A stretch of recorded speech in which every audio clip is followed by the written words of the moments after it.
सिंह अध्ययन प्रतिष्ठानको यो बहसमा आज उपस्थित हुनुभएका प्रमुख वक्ता विशिष्ट वक्ताज्यूहरू सबैलाई हार्दिक स्वागत गर्दै म आजको कार्यक्रमलाई अगाडि बढाउने अनुमति चाहन्छु। गणेशमान सिंह म, जसलाई हामी लौह पुरुष भन्छौँ, फादर अफ डेमोक्रेसी भन्छौँ, सर्वोच्च नेता भन्छौँ, नेपालले नै सर्वमान्य नेता भन्यो, उहाँको 23औं स्मृति दिवसका सन्दर्भमा हिजो पनि अस्ति पनि हामी निरन्तर कार्यक्रम गर्दै आएका छौँ र आजको यो कार्यक्रममा हामीसँग उहाँको संस्मरणमा उहाँका आचरण, उहाँका व्यवहार, उहाँका सिद्धान्त, उहाँका विचारको पृष्ठभूमिमा रहेर आजको वर्तमान संविधान के कस्तो छ र त्यो संविधान अनुरूप आजका लोकतान्त्रिक राजनीतिक दलहरू चलेका छन् कि छैनन्, सरकार कसरी अगाडि बढेको छ, यसै सन्दर्भमा हामी छलफल गर्नेछौँ। आजको छलफलको विषय छ संविधान, लोकतान्त्रिक पद्धति र सरकारको कार्यशैली। हामी वर्तमान सरकारको कार्यशैलीले यो संविधानलाई बलियो बनाउँदै लगेको छ कि कमजोर बनाउँदै लगेको छ, त्यतातर्फ हामी छलफल गर्नेछौँ। यो छलफलमा आज प्रमुख वक्ताका रूपमा हामीसँग प्राध्यापक डाक्टर लोकराज बराल हुनुहुन्छ, जो पूर्व राजदूत हुनुहुन्छ र विशिष्ट विद्वान हुनुहुन्छ। नेपालको समाजवादका बारेमा र राजनीतिका बारेमा अत्यन्त गहन अध्ययन गर्नुहुने र गम्भीर विचार राख्नुहुने, विशिष्ट विचार राख्नुहुने वक्ता हुनुहुन्छ। उहाँ त्यस्तै हाम्रा माननीय पुष्पा भुषालज्यू नेपाली कांग्रेसका केन्द्रीय सदस्य हुनुहुन्छ, उहाँ पनि वक्ताका रूपमा हुनुहुन्छ भने हाम्रा वरिष्ठ पत्रकार, बाह्रखरी मिडियाका प्रधान सम्पादक प्रतीक प्रधानज्यू आफ्ना विचारहरू लिएर आजको विषयमा विश्लेषण गर्न उपस्थित भइसक्नु भएको छ र पूर्व माननीय एवं वीरगञ्जका पूर्व उपमेयर अजय द्विवेदीज्यू पनि हामीसँग जोडिँदै हुनुहुनेछ। उहाँले पनि आफ्ना विचारहरू राख्नुहुनेछ। यी विचारहरूका सन्दर्भमा हामीसँग आज वरिष्ठ पत्रकार हरिहर बिरई पनि जोडिसक्नु भएको छ। अन्त्यमा उहाँले पनि समय मिलाएर केही राख्ने अवसर उहाँले दिनुभयो भने हामी उहाँलाई पनि आग्रह गर्नेछौँ। यी सबै महानुभावहरूलाई स्वागत गर्दै यो कार्यक्रमलाई हामीले फेसबुक लाइभमा प्रत्यक्ष प्रसारण गरेका छौँ भने बाह्रखरी मिडियाले पनि प्रत्यक्ष प्रसारण गरिरहेको छ। बाह्रखरी मिडियालाई समेत धन्यवाद ज्ञापन गर्दै अब आजको कार्यक्रमको सभापतित्व ग्रहण गरिदिनु हुनका निमित्त म गणेशमान सिंह अध्ययन प्रतिष्ठानका अध्यक्ष, पूर्व उद्योग मन्त्री, नेपाली कांग्रेसका केन्द्रीय सदस्य नवीन राज जोशीज्यूलाई हार्दिक अनुरोध गर्दछु। धन्यवाद। हाम्रा प्रमुख वक्ताहरूलाई मैले स्वागत गरिसकेँ। अब उहाँहरूलाई औपचारिक रूपमा स्वागत गर्दै आजका विषयवस्तुमा केही कुराहरू राखिदिनु हुनका निमित्त म कार्यक्रमका सभापति नवीन राज जोशीज्यूलाई हार्दिक अनुरोध गर्दछु। धन्यवाद छ शान्तिकृष्णजी। आजका हाम्रा विशिष्ट वक्ता, प्रमुख वक्ता आदरणीय सर लोकराज बराल सर, हाम्रा आजका संसदका सचेतक पनि हुनुहुन्छ, कानुनविद पनि हुनुहुन्छ र नेपाली कांग्रेसका केन्द्रीय सदस्य हुनुहुन्छ आदरणीय पुष्पा भुषालजी। त्यस्तै सबै कुरालाई क्रिटिकली हेर्ने व्यक्तिका रूपमा हेर्न सक्ने र त्यसलाई स्पष्ट रूपमा लेख्न सक्ने व्यक्तिका रूपमा मैले लिएको छु प्रतीक प्रधानजी, जो पत्रकार अहिले बाह्रखरीको पनि हुनुहुन्छ र एउटा निरन्तर रूपमा उहाँले नेपालको राजनीति, आर्थिक राजनीतिक विषयमा लेखिराख्नु भएको छ। र आज यहाँ उपस्थित विशिष्ट व्यक्तित्वहरू जो जुममा उपस्थित हुनुहुन्छ, धेरैजना हामीलाई साथ दिइरहनु भएको छ र जो हामीलाई फेसबुकमा लाइभमा बाह्रखरीबाट हेरिरहनु भएको छ, म सबैलाई हार्दिक स्वागत गर्न चाहन्छु। मूलतः आज विशिष्ट व्यक्तित्वहरूबाट हामी गणेशमान सिंह अध्ययन प्रतिष्ठान, हिजो भर्खर गणेशमानजीको हामीले 23 स्मृति दिवस पनि मनायौँ। त्यही क्रममा हामी कार्यक्रमहरू पनि गर्दैछौँ। आज सबैभन्दा ठुलो विषय नेपालको राजनीति कता जाँदैछ, नेपाल सरकारले के गर्दैछ, हामीले संविधान लिएर आज संविधान दिवस छ, यसको उपलक्ष्यमा गणेशमान सिंह अध्ययन प्रतिष्ठानको तर्फबाट म सबैमा हार्दिक शुभकामना व्यक्त गर्न पनि चाहन्छु। आज राष्ट्रिय दिवस पनि हो। यो संविधान जसका लागि नेपाली जनताले अथक बलिदान र सङ्घर्ष गरे, यो संविधान प्राप्तिका लागि धेरै राजनीतिक दल दुईवटा संविधान सभाको निर्वाचन सम्पन्न भयो। 7 सालदेखिको हाम्रो चाहना संविधान सभाबाट संविधान निर्माण गरिसकेपछि नेपालले राजनीतिक स्थायित्व प्राप्त गर्दछ भन्ने हामी सबैको धारणा, हामी सबैको विचार र सरकार पनि 2/3 रूपमा चाहिँ संविधानलाई राजनीतिक रूपमा कार्यान्वयन नेपाली कांग्रेसको नेतृत्वमा जुन संविधान निर्माण भयो त्यसले नेपाली कांग्रेसकै नेतृत्वमा निर्वाचन पनि भयो। तर अहिले सरकार नेकपाको छ। यो अवस्थामा हामीले आज विश्लेषण गर्नुपर्ने बेला आएको छ जस्तो मलाई लाग्छ। संविधान साँच्चीकै संविधानलाई कार्यान्वयन गरेर अगाडि बढिएको छ अथवा संविधान एउटा कागजको खोस्टोको रूपमा अगाडि बढेको छ? आज वास्तवमा हामीले छलफल गर्नुपर्ने आज हामीले बेला आएको छ जस्तो मलाई लाग्छ। संविधानले समावेशिता, समानता, सहभागिताको जुन विषयहरू दिएको छ, यो सरकारको कामका कारणले संविधानको मर्म र भावनामाथि प्रहार गरेको छ कि त्यसलाई संविधानलाई चाहिँ अझ विकसित हुनका लागि सहयोग पुर्याइरहेको छ? त्यसको कारणमा लागेको छ एउटा मूल प्रश्न त्यो पनि छ। आज एक किसिमले आम नागरिकले महसुस गरेको कुरा चाहिँ के हो भने कि अधिनायकवादतर्फ सरकार अगाडि बढिरहेको भन्ने महसुस गरेको छ। म आज केही उदाहरण दिन चाहन्छु। हिजो भर्खरै हस्पिटलबाट निक्लेका जोडीलाई पुलिसले लखेटी गर्न पिटेको छ। कुलमान सिंहलाई फेरि पुनर्नियुक्ति गर्नुपर्ने भन्ने कुरालाई दमन गरेको चाहिँ जुलुस निस्केकोलाई चाहिँ दमन गरिएको छ। अब मन्त्रीज्यूहरूले चाहिँ एकदमै दुध भात खानलाई पुगेको छ। अब सबै नेपाललाई भनेर छ, नेपालीहरू हामी आम नेपालीहरू सडकमा हिँडेको अवस्था छ। भ्रष्टाचार शून्यताको कुरा गरिएको छ, तर भ्रष्टाचार शून्यताको उसमा अस्ति भर्खर ट्रान्सप्यारेन्सी इन्टरनेसनलले केपी ओलीजी प्रधानमन्त्री भइसकेपछि उहाँकै समस्याकत्वमा भ्रष्टाचार चाहिँ ले अझ बढी ठाउँ ओगटेको र भ्रष्टाचार मैत्री सरकार जस्तो देखिएको रूपमा चाहिँ यसलाई प्रस्तुत गरिएको छ। यो अवस्थामा वास्तवमा हामीले सरकारको कार्यशैलीलाई कसरी लिने? संसद प्रति सरकार उत्तरदायी हुनुपर्ने अवस्थामा सरकार प्रति संसद उत्तरदायी हुने अवस्था जस्तो सृजना भएको छ। संसदलाई छलेर विधेयक लिएर आइएको छ। संसद जुन बेला अवसर पायो त्यो बेला जुन बेला पनि त्यसलाई चाहिँ स्थगित गरिएको छ। यत्रो देशमा चाहिँ ठुलो समस्या आएको छ, त्यसप्रतिको चिन्ता देखिएको छैन। कोभिड-19 प्रतिको चिन्ता देखिएको छैन। हुन त म यहाँलाई आग्रह गर्न चाहन्छु, अस्ति एउटा वक्तव्य आयो काठमाडौँ महानगरपालिकाको कि यो सडकमा जुन ठेलागाडाहरू छन् त्यसका लागि चाहिँ सिडिओलाई चिठी लेखियो कि यसलाई हटाउन चाहिँ आग्रह गर्छु भनेर चिठी लेख्यो।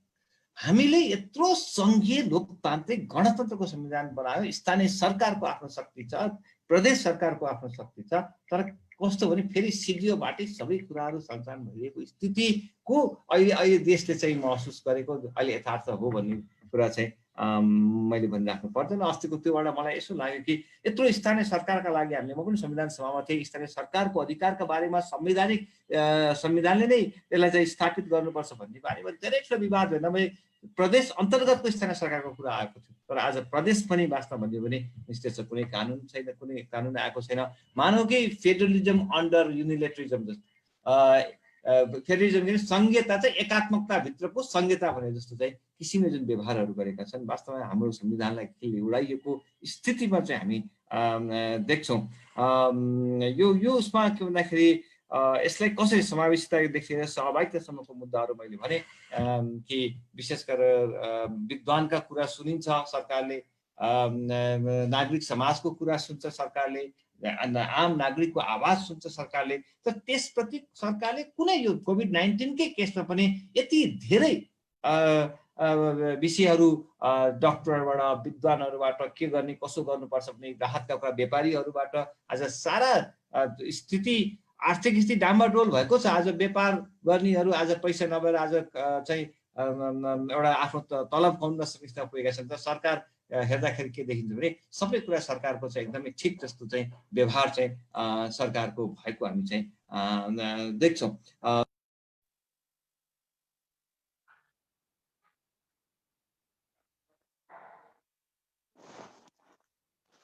नवीन दाइको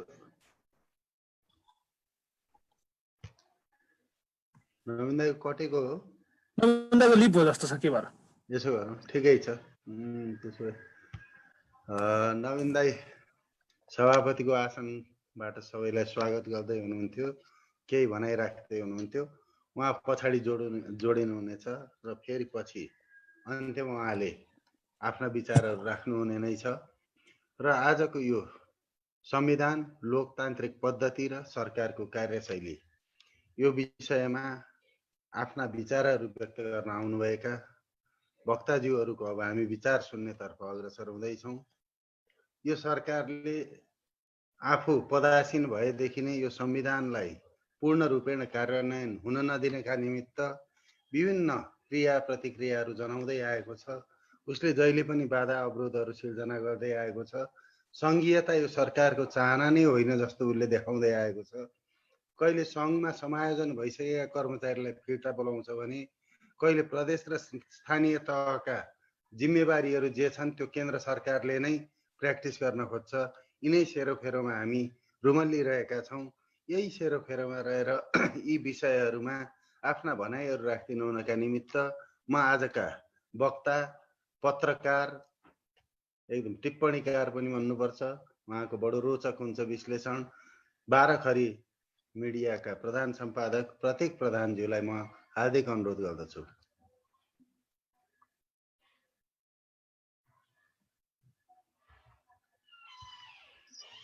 बराल सर म्युट छ। बराल सरले के भन्न खोज्नु भएको? म्युट छ हजुरको। नमस्कार सबैजनालाई।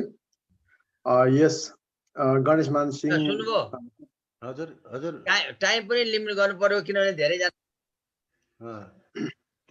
गणेशमान सिंह प्रतिष्ठानका अध्यक्ष, नेपाली काङ्ग्रेस केन्द्रीय सदस्य र समारोहका सभापतिज्यू जो अहिले एकछिन छुट्टिनु भएको छ, उहाँले पक्कै पनि जोइन गर्नुहुन्छ होला।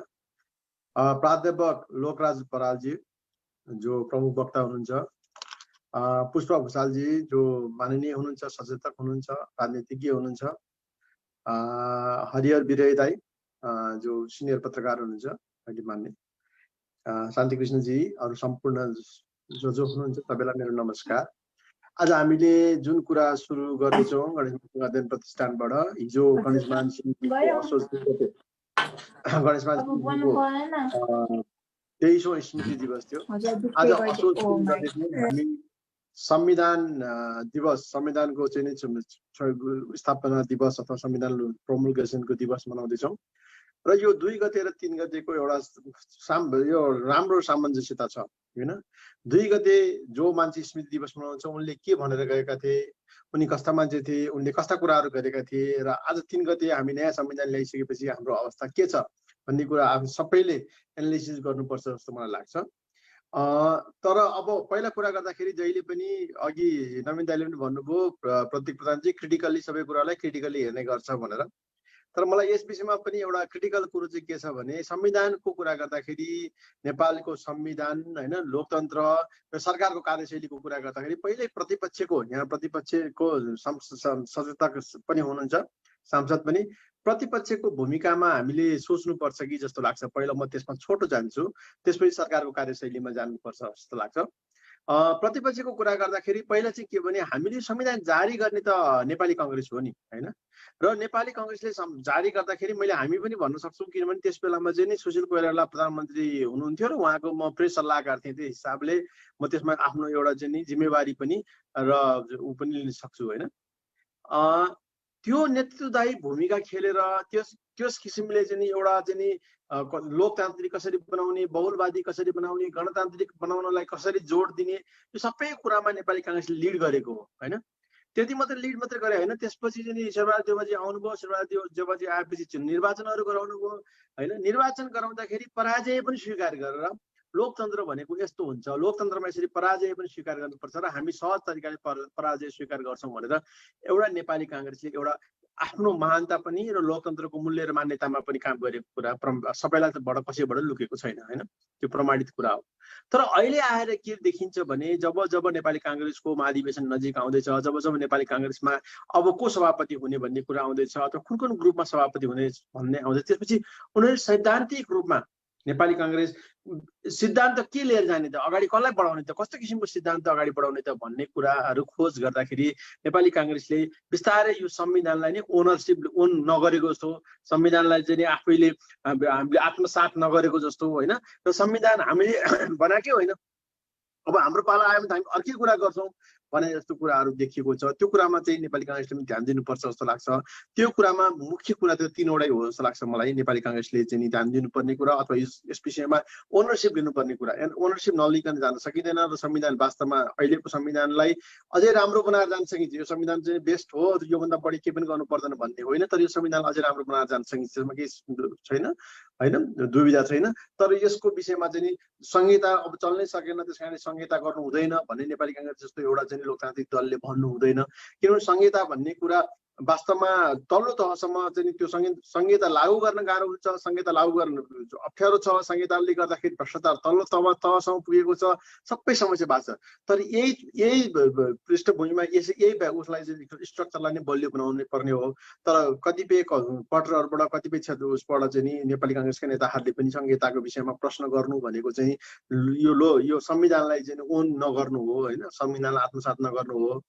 अब गणतन्त्रकै विषयमा चाहिँ नेपाली कांग्रेसहरू डिभाइडेड छन्। गणतन्त्र पहिला पनि नेपाली कांग्रेसका नेताहरू कतिपयले भनेकै हो कि गणतन्त्र आयो भने कम्युनिस्टहरू बलियो हुन्छ यो देशमा, त्यस कारणले गणतन्त्रमा जानु हुँदैन, कम्युनिस्टलाई बलियो बनाउनु हुँदैन भन्ने हिसाबले गान्धी चाहिँ 33 सालमा बिपी कोइराला पनि आएर राजासँग मेरो घाँटी जोडिएको छ भनेर आउँदाखेरि बिपी कोइरालालाई त्यो हिसाबले एउटा मृत्युसम्म पुग्ने गरी चाहिँ त्यो बेलाको सरकारले चाहिँ कतिसम्म मृत्युदण्ड एक हिसाबको मृत्युदण्ड दिएको कुरा पनि हामीलाई थाहै छ।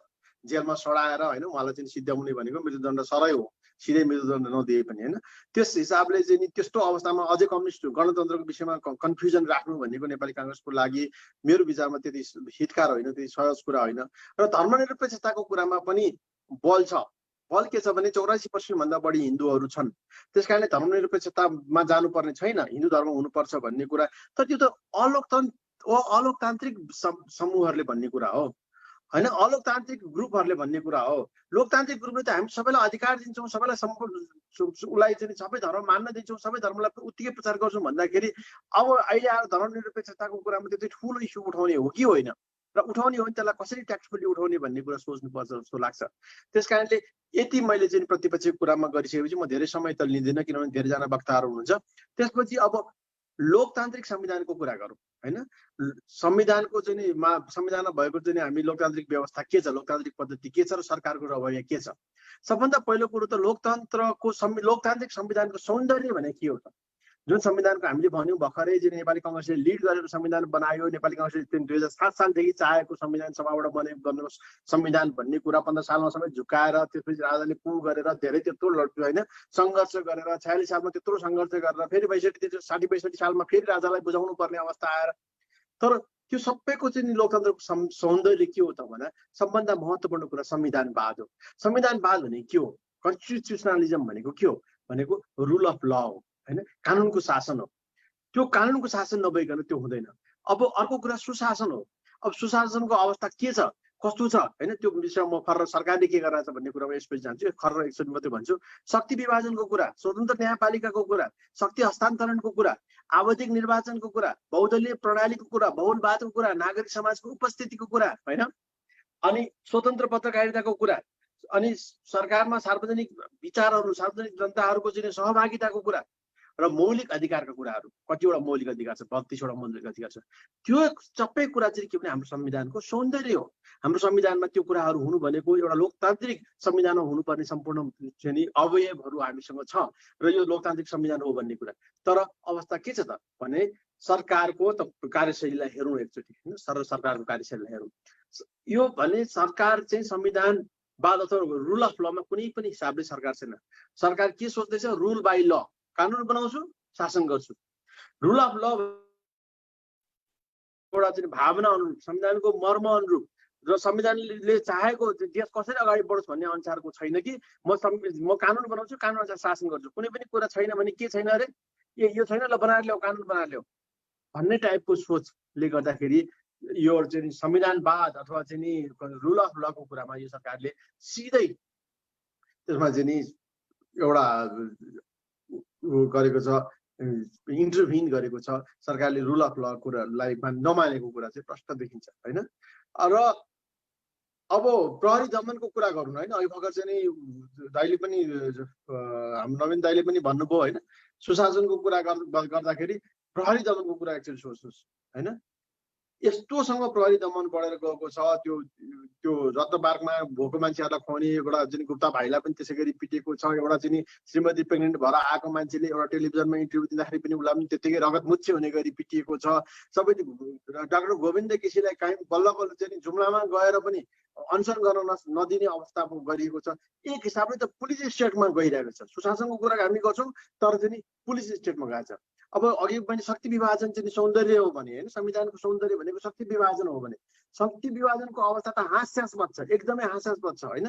तपाईँको चाहिँ नि कार्यपालिका न्यायपालिका व्यवस्थापिका बिचको कहाँ छ, व्यवस्थापिका कहाँ छ, कहाँबाट चाहिँ कसले चाहिँ कुनै कानुनमा कसै कति छलफल गर्न पाएका छन्, कति छलफल गर्ने अथवा प्रतिपक्षले आफ्नो कुराहरू कति राख्न पाएका छन्। र त्यसमाथि पनि न्यायपालिकाको त स्थिति यस्तो बेहाल छ। न्यायपालिकामा अहिले त कम्प्लिटली एउटा पार्टीको चाहिँ नि नेकपाका मान्छेहरू चाहिँ सम्पूर्ण रूपमा चाहिँ उनीहरूले कब्जा गर्ने बेला भइसकेको छ। र अहिले नेकपाका नभएका, नेकपाका सदस्य नभएका अथवा नेकपाले नियुक्त नगरेका चाहिँ न्यायाधीशहरू, प्रधान न्यायाधीशहरू पनि सरकारले के भन्छ भनेर सरकारको मुख हेर्ने अवस्था छ। त्यस कारणले शक्ति विभाजनको कुरा त पुरै गर्न नहुने छ।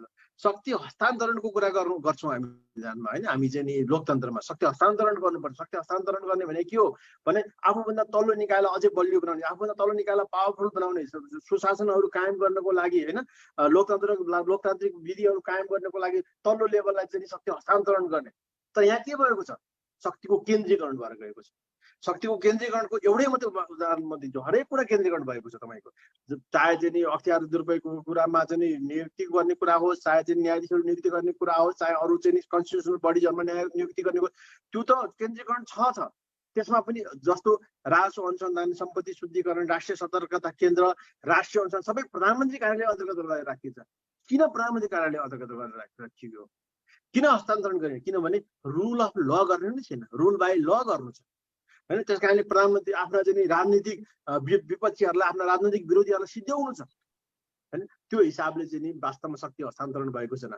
अब आवधिक निर्वाचन चाहिँ हाम्रो एकदम ब्युटी हो, हामीले आवधिक निर्वाचन गराउनुपर्छ भने आवधिक निर्वाचन नै भएन भने त जस्तो नेपाली काङ्ग्रेसको सरकार हुँदाखेरि मलाई एउटा हाइएस्ट लेभलबाट इन्टरनेसनली सोध्दै थियो चुनाव हुन्छ कि हुँदैन भनेर। मैले ग्यारेन्टी भन्ने चुनाव हुन्छ, तिमीहरू चिन्तै गर्नु पर्दैन।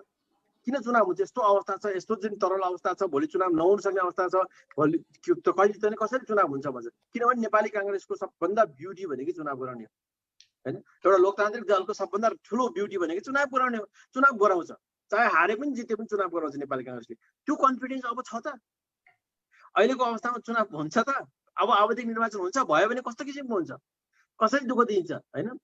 र अब बहुदलीय प्रणाली भनिएको छ होइन, बहुदलीय प्रणाली हुनुपर्छ। हाम्रो संविधानले पनि त्यही कुरालाई चाहिँ नि भिजुलाइज गरेछ, त्यही कुरा इन्भिजन गरेको छ। तर त्यो भिजुलाइज गरेको कुराहरू बहुदलीय प्रणाली भएको कुरा अहिले छ त? सबै दलहरूलाई फुटाउनुको लागि, दलहरूलाई टुक्राउनुको लागि संविधानमा चाहिँ अध्यादेश ल्याएको त हामी सबैलाई थाहा छ होइन। त्यसरी दलहरू टुक्राउनु, त्यो गर्नु, अरू अथवा दलहरूलाई दलको रूपमा अथवा चाहिँ एउटा इन्डिपेन्डेन्ट सशक्त प्रतिपक्षको रूपमा राख्ने भन्ने कुराको कुनै पनि यो सरकारले कुनै पनि परिपालन गरेको छैन।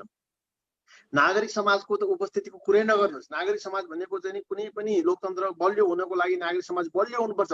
हरेक कुरामा नागरिक समाजले आवाज उठाउनुपर्छ, हरेक नियुक्तिमा नागरिक समाजले आवाज उठाउनुपर्छ, हरेक खर्चमा नागरिक समाजले आवाज उठाउनुपर्छ। चाहे त्यो ट्रेन किन्ने कुरा होस्, चाहे हतियार किन्ने कुरा होस्, चाहे हरेक कुरामा नागरिक समाज बलियो हुनुपर्छ। हाम्रो नागरिक समाज के छ? हाम्रो नागरिक समाज छैन। किन नागरिक समाज भएन? किनभने कुनै बेलामा नेपाली काङ्ग्रेसले धेरै लामो शासन गर्दाखेरि, नेपाली काङ्ग्रेसको शासनको बेलामा धेरै वामपन्थी साथीहरूले नागरिक समाजको नाममा धेरै एनजिओजहरू खोल्नुभयो।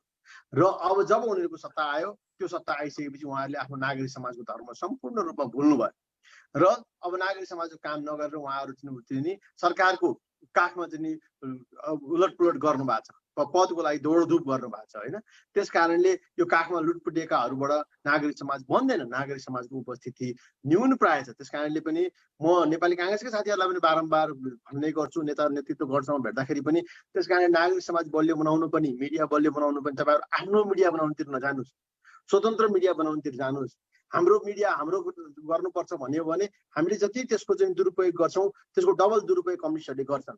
त्यो कुराहरू तपाईँले बुझ्नुपर्छ भनेर म बारम्बार भन्ने गर्छु। अब स्वतन्त्र पत्रकारिताको कुरा गर्ने हो भने त यति धेरै कुरा चाहिँ गरेको छ सुरुदेखि नै। सरकारले यो फलान ठाउँमा यो लेख्न पाउँदैन, त्यो गर्न पाउँदैन। पहिला त विद्युतीय प्रसारण ऐन भन्छ क्यारे, त्यो विद्युतीय प्रसारण ऐन ल्याएर चाहिँ त्यसैमा पत्रकारलाई कारवाही गर्न कोसिस गर्यो। त्यसमा हुँदैन भनेर कुरा गरिसकेपछि त्यसपछि अपराध संहिता ल्यायो। अब अपराध संहिताले पत्रकारलाई पत्रकारितामा कारवाही गर्ने भन्ने कुरा भयो। त्यसमा पनि ठुलो लडाइँ भयो। पछि अपराध संहिताले पनि कारवाही गर्न सक्न चाहिँ सकेन होइन। अनि विज्ञापन ऐन लिएर आयो सरकारले। विज्ञापन ऐन भनेको सम्पूर्ण विज्ञापनलाई मोनोपोलाइज गर्न लाग्यो, केन्द्रीकृत गरेर अनि आफ्ना विरोधलाई विज्ञापन नदिने भने त्यो विज्ञापन ऐन छ, राम्रोसँग लागू भएको छैन र मात्रै त्यो ऐन छ होइन। त्यसले गर्दाखेरि पत्रकारहरूलाई आर्थिक रूपमा कङ्गाल बनाउने कुरा गर्ने सोच लिएको छ उसले। या त आफ्नो तर्फ ल्याउने या कङ्गाल बनाउने कुरा छ। मिडिया काउन्सिल विधेयकको त अहिले अलिकति कमजोर भएर आएको छ, नभए मिडिया काउन्सिल विधेयक अझै पनि बलियो छैन। बढी मिडिया काउन्सिलको अध्यक्ष कस्तो हुन्छ भन्ने कुरा छैन। त्यस कारण प्रेस स्वतन्त्रताको त कुराहरू धेरै लामो लिस्ट जान सक्छु म प्रेस स्वतन्त्रताको कुरामा कुरै नगरौँ होइन। अब सरकारमा सार्वजनिक सहभागिताको कुरा गर्ने हो भने अहिलेको हाम्रो सार्वजनिक सहभागिता भनेको के हो भनेको अहिलेको भनेको चाहिँ सोसियल नेटवर्किङ हो होइन, सोसियल साइटहरू हो, सामाजिक सञ्जाल हो। त्यो सामाजिक सञ्जालहरूमा आएका कुराहरू, सामाजिक सञ्जालमा बोलिएका कुराहरू, खुलमान घिसिङको बहिर्गमनको कुरा गरौँ, अर्थमन्त्रीलाई सल्लाहकार राख्ने कुरा गरौँ होइन, जो नि यो अख्तियार दुरुपयोग अनुसन्धान आयोगमा हुने खालको अब हुने प्रमुख आयुक्त र आयुक्तको कुरा गरौँ, लगानी बोर्डको नियुक्ति त्यो भट्टजीलाई दिने कुरा गरौँ। कहाँ छ सरकारमा सार्वजनिक सहभागिता? सरकारमा चाहिँ जनताको सहभागिता छ कतै? कतै पनि छैन। सरकारले त्यो सबैलाई उडाएको छ होइन।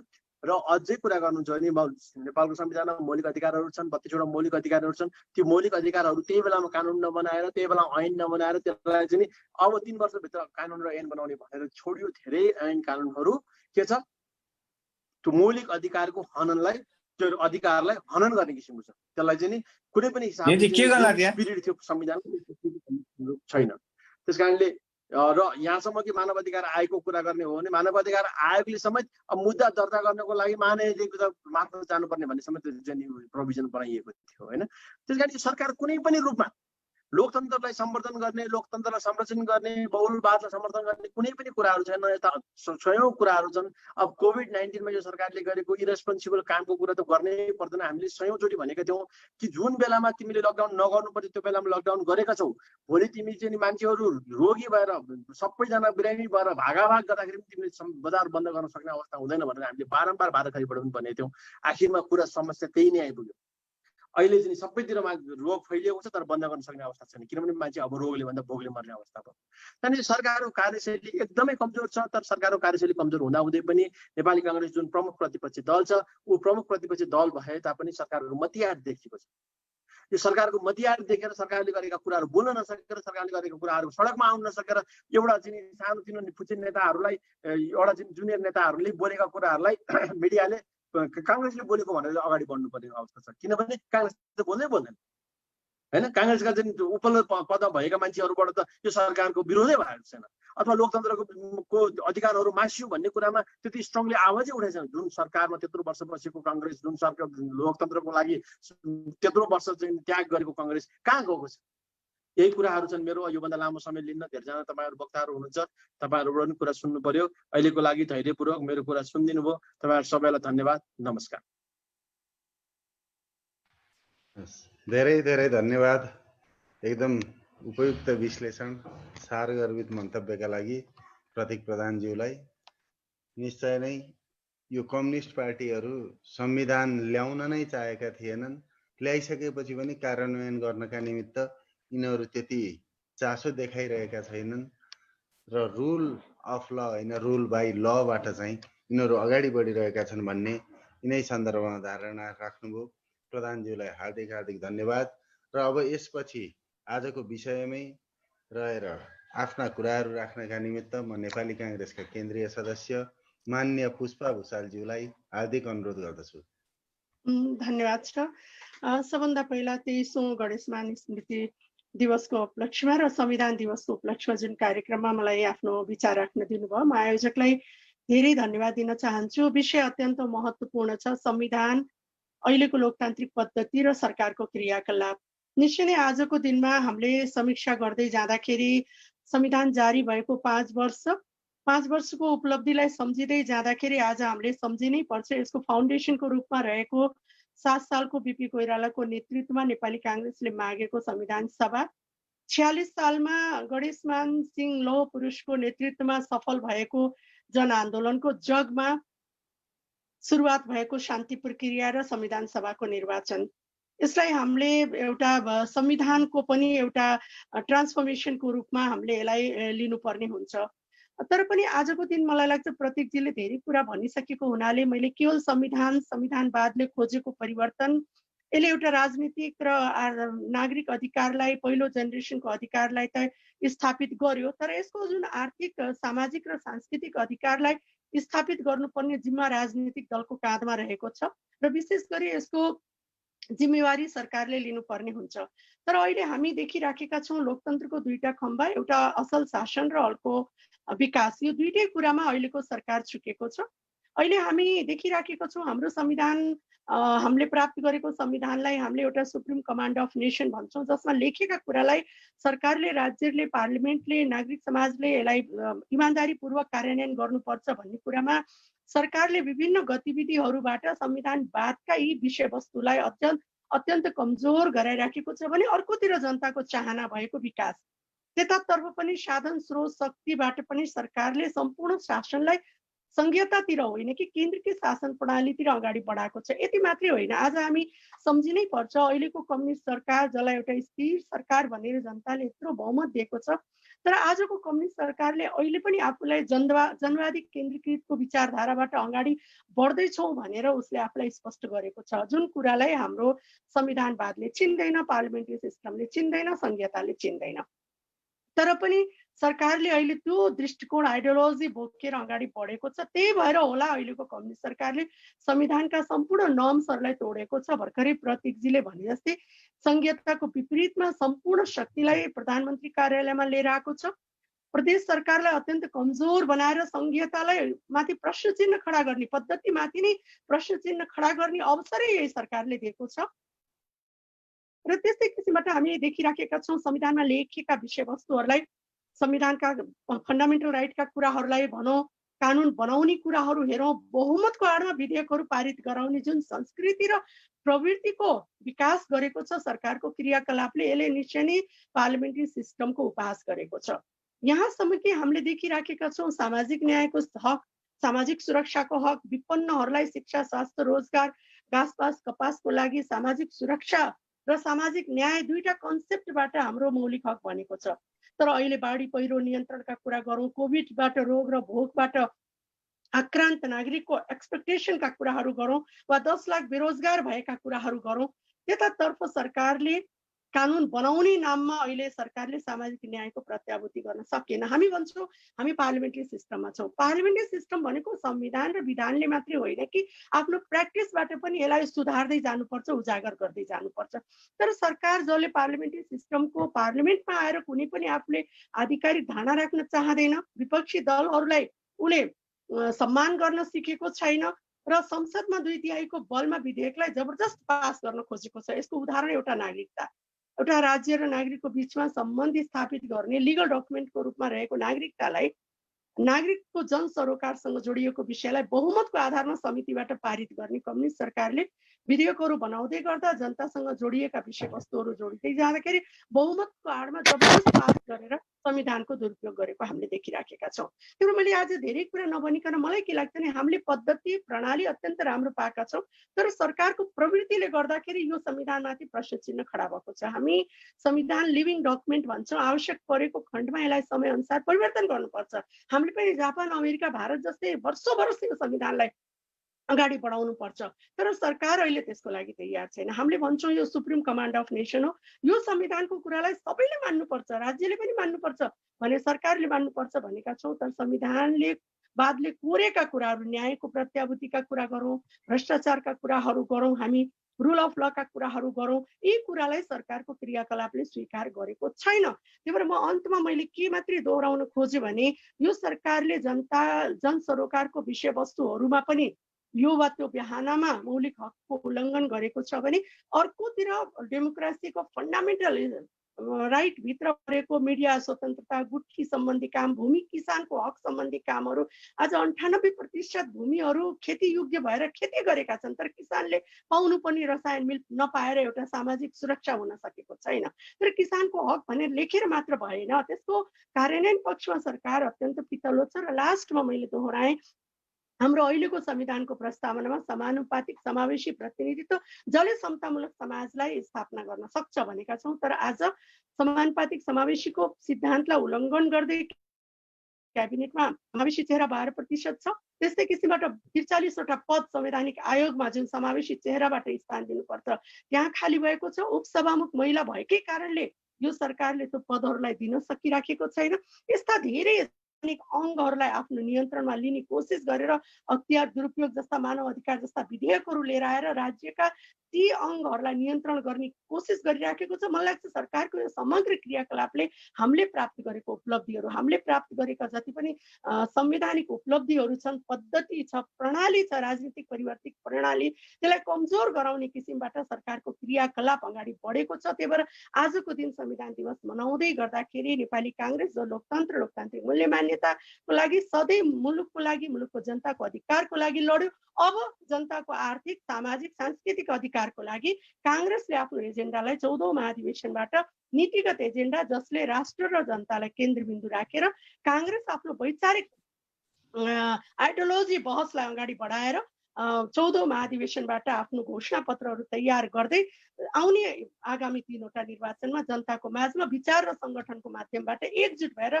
जानु पर्दछ, जसले गर्दा मुलुकको डेमोक्रेसी, मुलुकको संविधानको संरक्षण हुन सक्छ। त्यो जिम्मेवारी अब नेपाली काङ्ग्रेसको काँधमा आएको छ भन्दै म फेरि मलाई आफ्ना कुराहरू भन्न दिनुभएकोमा म आयोजकलाई धेरै धेरै धन्यवाद दिँदै, मेरो बराल सर अगाडि हुनुहुन्छ, अरू विभिन्न विज्ञहरू हुनुहुन्छ, उहाँहरू सबैलाई मैले एकदम नमन गर्दै म आफ्नो कुरालाई यही टुङ्ग्याउँछु। हस्, धन्यवाद। जय नेपाल। मलाई दिनुहोस् है अब मलाई।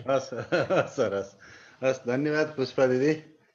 राज्यमा अराजकता मच्चाएर संविधान असफल बनाउने कम्युनिस्ट सरकारको खेल अगाडि बढिरहेका कुराहरूतर्फ उहाँले इङ्गित गर्नुभयो।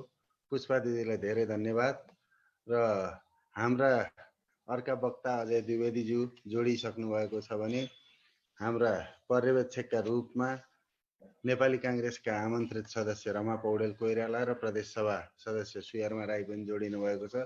उहाँहरूलाई स्वागत गर्दै अब म आजका प्रमुख वक्ता विद्वान प्राध्यापक डाक्टर लोकराज बरालज्यूलाई आफ्नो प्रस्तुति राखिदिनु हुनका निमित्त हार्दिक अनुरोध गर्दछु।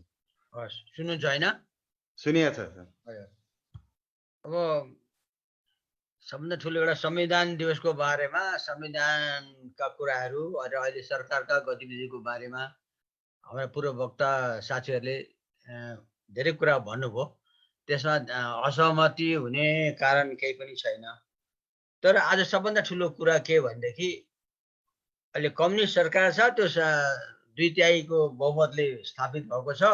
त्यो एउटा इलेक्सनबाट आएको सरकार छ र मलाई के लाग्छ भनेदेखि अब यो सरकारले यो इलेक्सन पद्धति, अहिलेको प्रक्रियालाई झन् समयमै 5 वर्षमै गराउँछ। किनभने चुनावै गराउँदैन भन्ने होइन कि, गराउँछ। किनभने यस्तो चुनाव गराउँदा उसलाई फाइदा छ। अब प्रतिपक्ष ज्यादै कमजोर छ। उसले अहिले अघि पनि भनियो र हामी देखि पनि राखेका छौँ कि प्रतिपक्षका उहाँले भाषणहरू गर्नुहुन्छ, तर सक्रिय रूपमा प्रतिपक्षको भूमिका केही पनि देखिँदैन। अब विकल्प के छ त भन्दाखेरि, विकल्प कि त between the devil and the tipsy भने जस्तो उही कहाँ गएर हाम फाल्ने भन्ने विकल्प छ। काङ्ग्रेस र कम्युनिस्टको बिचमा प्रतिस्पर्धा हुने होला। त्यसकारणले प्रतिपक्षमा जानुपर्ने हो शासनतन्त्र। यदि यो सरकार अप्रिय भयो, संविधानलाई यसले घात गरेको छ, विकासका नाममा भाँडभैलो भएको छ, तस्करी बढेको छ भन्ने हो भने प्रतिपक्षले त्यसलाई चाहिँ आफ्नो पक्षमा पार्ने, सरकारलाई ठिक ठाउँमा राख्ने अथवा आफ्नो सम्भावनालाई बढाउनु पर्ने हो। त्यो पनि मान्छेमा त्यो पनि राम्रो विकल्प देखिन्छ। उही मान्छेलाई वाक्क भएर भोलि केही भोटमा तलमाथि त होला, तर त्यत्रो आकर्षण प्रतिपक्षसँग पनि छैन। हामीले कुनै पार्टीको पक्ष लिनुपर्ने कारण पनि छैन। किनभने अङ्ग्रेजीमा एउटा उखान छ, टुटेल्डम एन्ड टुटेल्डी, जो आए पनि उस्तै भने जस्तो। डिग्रीमा फरक होला, डिग्रीमा तलमाथि हुन सक्छ कि त हिजो पनि भयङ्कर चाहिँ राम्रो शासनतन्त्र त दिएको भएदेखि अलिकति स्वच्छ नेताको छवि भएको भएदेखि र राम्रो सक्षम सरकार एफिसिएन्ट गभर्मेन्ट दिएको भएदेखि राम्ररी जनतामुखी कार्यक्रमहरू ल्याइदिएको भएदेखि क्रान्तिकारी भूमि सुधारका ल्याएदेखि गरिब जनताका कुराहरू उठाइदिएको दलित जनजाति महिला सबैको मधेसी पिछडिएका वर्गको कुराहरू उठाइदिएको भएदेखि सायद हुन सक्थ्यो। त्यस कारणले मलाई के लाग्छ भने म त्यति इमोसनल छैन अब, किनभने अब के आयो भने अब के फेजमा अहिले यो बडा अप्ठ्यारो स्थिति छ। अब यो संविधानको कुरा यो भएन त्यो भएन, सरकार भन्दा पनि सबभन्दा ठुलो कुरा अब लोकतन्त्रै रहन्छ कि रहँदैन भन्ने कुरा आएको छ। संसारमै अमेरिका जस्तो मुलुकमा यो प्रश्न चिन्ह उठेको छ। आज अधिनायकवादी भयो यो यस्ता खालका नेताहरू ठुल्ठुला पैसावाल बिलियनरहरूले चाहिँ खरिद गजार छन् शासनतन्त्र। ट्रम्प एडमिनिस्ट्रेसन आएपछि अमेरिकामा ठुलो खलदली अब बुद्धिजीवीहरू प्राध्यापकहरू अरूहरूले त्यो कुरा भन्न थाले कि त्यस्तो अमेरिका जस्तो मुलुकमा पनि यस्तो हुँदो रहेछ भन्ने भइसक्यो संसारमा आज चाहिँ। अब अनि यो जुन लोकतन्त्र भनिन्छन् विधिको शासन भन्छौँ, हामीले पढेको जानेको विद्या त त्यही हो, तर हामीले जानेको पढेको विद्या यहाँ के पनि काम लाग्ने रहेछ। किनभने संविधानमा त सबै कुरा लेखिएको छ, संविधानमा नलेखेको कुरा के छ? तपाईँले यत्रो हाम्रो डकुमेन्ट छ, त्यसमा त त्यो कुरा चाहिँ अलिकति मात्रै 10% मात्रै 15% मात्रै संविधानमा भएका कुराहरू लागू भयो भने धेरै ठुलो परिवर्तन हुन सक्छ। सामाजिक परिवर्तनका सन्दर्भमा, आर्थिक परिवर्तनका सन्दर्भमा, कानुनी शासन स्थापना गर्ने सन्दर्भमा, संस्थागत विकास गर्ने सन्दर्भमा। तर त्यो के रहेछ भने संविधान भनेको एउटा बिपी कोइरालाले भने जस्तो कागज, एउटा के पनि यसलाई बुझिएन भने कागजको खोस्टो मात्रै हो। एउटा कागज छ, संविधान भनेर भन्छौँ। त्यसमा संविधान लेटर मात्रै होइन नि, संविधान भनेको अक्षर मात्रै होइन, त्यसको संविधान भनेको त्यसको भावना स्पिरिट ठुलो कुरा हो। लेटर पनि चाहिन्छ, अक्षर पनि चाहिन्छ, तर स्पिरिटमा संविधान लागू भएको छ कि छैन भन्ने कुरा आजको प्रश्न त्यो हो। स्पिरिटमा संविधान लागू भएको छैन र हिजो पनि थिएन, यो आज मात्रै होइन। हामीले नि विखण्डन गर्दै लगेका छौँ, हामीले विकृतिहरू हामीले पनि धेरै ल्याएका छौँ। हामीले अरूलाई गाली गर्दा आफू राम्रो भएको देखाउन सक्नुपर्छ, आफू एउटा इक्जाम्पल उदाहरणको रूपमा उभिन सक्नुपर्छ, अनि अर्कोलाई आलोचना गर्न गाली गर्न सकिन्छ। अब हामी पनि त्यस्तै छौँ, डिग्रीमा तलमाथि होला। त्यस कारणले संविधान भनेको चाहिँ संसारभरिका संविधानका खोस्टाहरू पढेर चाहिँ ल्याएर चाहिँ संविधान राम्रो सुनले बुटा भरेर संविधान ल्याउन सकिन्छ, तर त्यो चाहिँ टेम्परामेन्टै छैन।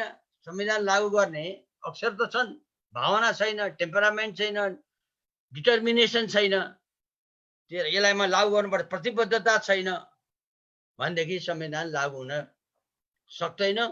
किनभनेदेखि आज यो विश्वमी लोकतन्त्रको बारेमा, समस्याका बारेमा धेरै ठुलो बहस चलिरहेछ विश्वव्यापी रूपमा। अब हामी त धेरै फेरि हाम्रो त विडम्बना के छ भने आज संविधानको रक्षा गर्ने को भन्दाखेरि मार्क्सवाद लेनिनवाद, वान पार्टी डिक्टेटरसिपमा विश्वास गर्ने पार्टी।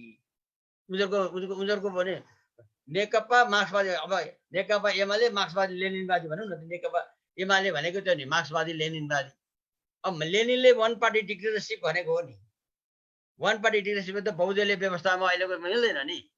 सबै कन्ट्राडिक्सन छ, यहाँ परस्पर विरोधी कुराहरू छन्। अब उनीहरूको हातमा अहिलेको लोकतन्त्रको भविष्य छ। त्यहाँ अब दुईटै लिएर बसेको छ। प्रतिपक्षको भूमिका खत्तम छ, प्रतिपक्ष नै कहीँ छँदैछ, प्रतिपक्ष नेताहरू कहीँ बोलेको सुनिँदैन। अब पुष्पा भुषालले पार्लियामेन्टमा बोलेर, गगन थापाले बोलेर, दुईजनाले तिनजना चारजनाले बोलेको यसो देखिन्छ। अब एउटा बाहिर विश्वप्रकाश शर्माले एउटा वक्तव्य प्रवक्ताको रूपमा बोलेको देखिन्छ। त्योभन्दा बाहेक ठुला नेताहरूले चाहिँ एउटा आक्रामक रूपले एउटा चाहिँ देशका अहिले परिस्थितिको बारेमा मूल्याङ्कन गरेर बोलेको कुन नेताले बोलेको छ? चुनावको लागि अब अध्यक्ष हुने, महासचिव हुने, फलानु हुने कुरामा सबै तसाड र मसाड गरेर लागेका छन्। देशको विकराल समस्यामा कसैले बोल्न सकेका छैन, बोल्दैन। उनीहरूले त नेतृत्व लिन सक्नुपर्ने हो नि त, प्रतिपक्षले आक्रामक रूपमा अगाडि आउनुपर्ने हो नि, त्यो भूमिका पनि देखिँदैन। त्यस कारणले संविधान भनेको संविधान कपी गर्न सकिन्छ, तर टेम्परामेन्ट, मान्छेको जुन टेम्परामेन्ट हो, जुन आचरण हो, त्यसलाई गर्न सकिँदैन। त्यो यदि आचरण ठिक छैन भने संविधान लागू हुन सक्दैन। त्यस कारणले मेरो चाहिँ आजको समस्या भनेको आजको दिनमा के नेपालमा लोकतन्त्र टिक्न सक्ला भन्ने मेरो प्रश्न जहिले पनि छ। अहिले मैले 3-4 वर्षदेखि यो भन्दै आएको छु। अहिलेको अवस्था हेरिरह्यो भने यो लोकतन्त्रको भविष्य राम्रो छैन नेपालमा। भोलि कति बेला, किनभने नेपालमा तपाईँले के देख्नुहुन्छ भने एकदम स्ट्रगल कति बेला हुन्छ भने झ्वाट्ट रूपमा हुन्छ। एकैचोटि मान्छेहरू सडकमा आएर परिवर्तन गरेको छ। 7 सालमा पनि 2-3 महिनामा राणाशाही खतम भएको हो। सालमा पनि राजाले दिन्छन् कि सुधार गर्छन् कि भन्दा आश गर्दा गर्दै भएनन्। अनि आन्दोलन गर्दाखेरि त्यति बेलाको व्यवस्था चाहिँ खतम कमजोर भएको हुनाले त्यो ढलेर गएको हो। 62-63 सालमा पनि माओवादीले 10 वर्ष गरे, त्यसलाई मिलाउँदाखेरि त्यो सबै मिलेर एउटा इमोसन एउटा थियो, त्यो भएको हो। भोलि जनता अहिले यति आक्रोशित भइसक्यो कि भोलि त्यो परिवर्तन कति बेला हुन्छ हामीलाई थाहै हुँदैन। अब कसैको कन्ट्रोल परिवर्तन हुँदैन। अब आउने परिवर्तन भनेको नेपाली कांग्रेसको हातमा पनि हुँदैन, कम्युनिस्टहरूको, किन उनीहरूको विरोधमा भोलि परिवर्तन भयो भने उनीहरू पनि हुँदैन। त्यसकारणले के हुन्छ, कसको हातको कस्तो शासनतन्त्र आउँछ भन्ने कुरा भनेको यसको लागि हामी चनाख हुनुपर्छ। यो परिवर्तनलाई कन्ट्रोल परिवर्तनमा लान सक्ने, हाम्रो नियन्त्रणमा आउन सक्ने परिवर्तन चाहिएको छ। परिवर्तन गर्नु परेको छ, संवैधानिक परिवर्तन चाहिएको छ, क्रान्तिकारी परिवर्तन चाहियो। नेपाली कांग्रेस किन क्रान्तिकारी हुन नसक्ने? के प्रगतिशील भन्ने छाप कम्युनिस्टहरूले मात्रै लिन सक्ने? कांग्रेस प्रगतिशील हुन सक्दैन? भनौँ न, के अरे जनमुखी कार्यक्रम लान सक्दैन, जनताको सम्म गरिबीको कुरा लान सक्दैन, कृषकको कुरा लान सक्दैन, मजदुरको कुरा लान सक्दैन। नेपाली कांग्रेस त्यसलाई त आफूले क्याप्चर गर्नु पर्यो नि, त्यो एजेन्डालाई। अब एजेन्डा जति सबै अरूलाई दिने, आफ्ना एजेन्डा पनि, अब गणतन्त्रको एजेन्डा कुनै दोधारे कुरा। अघि प्रत्येकजीले भनेको कुरा ठिक हो।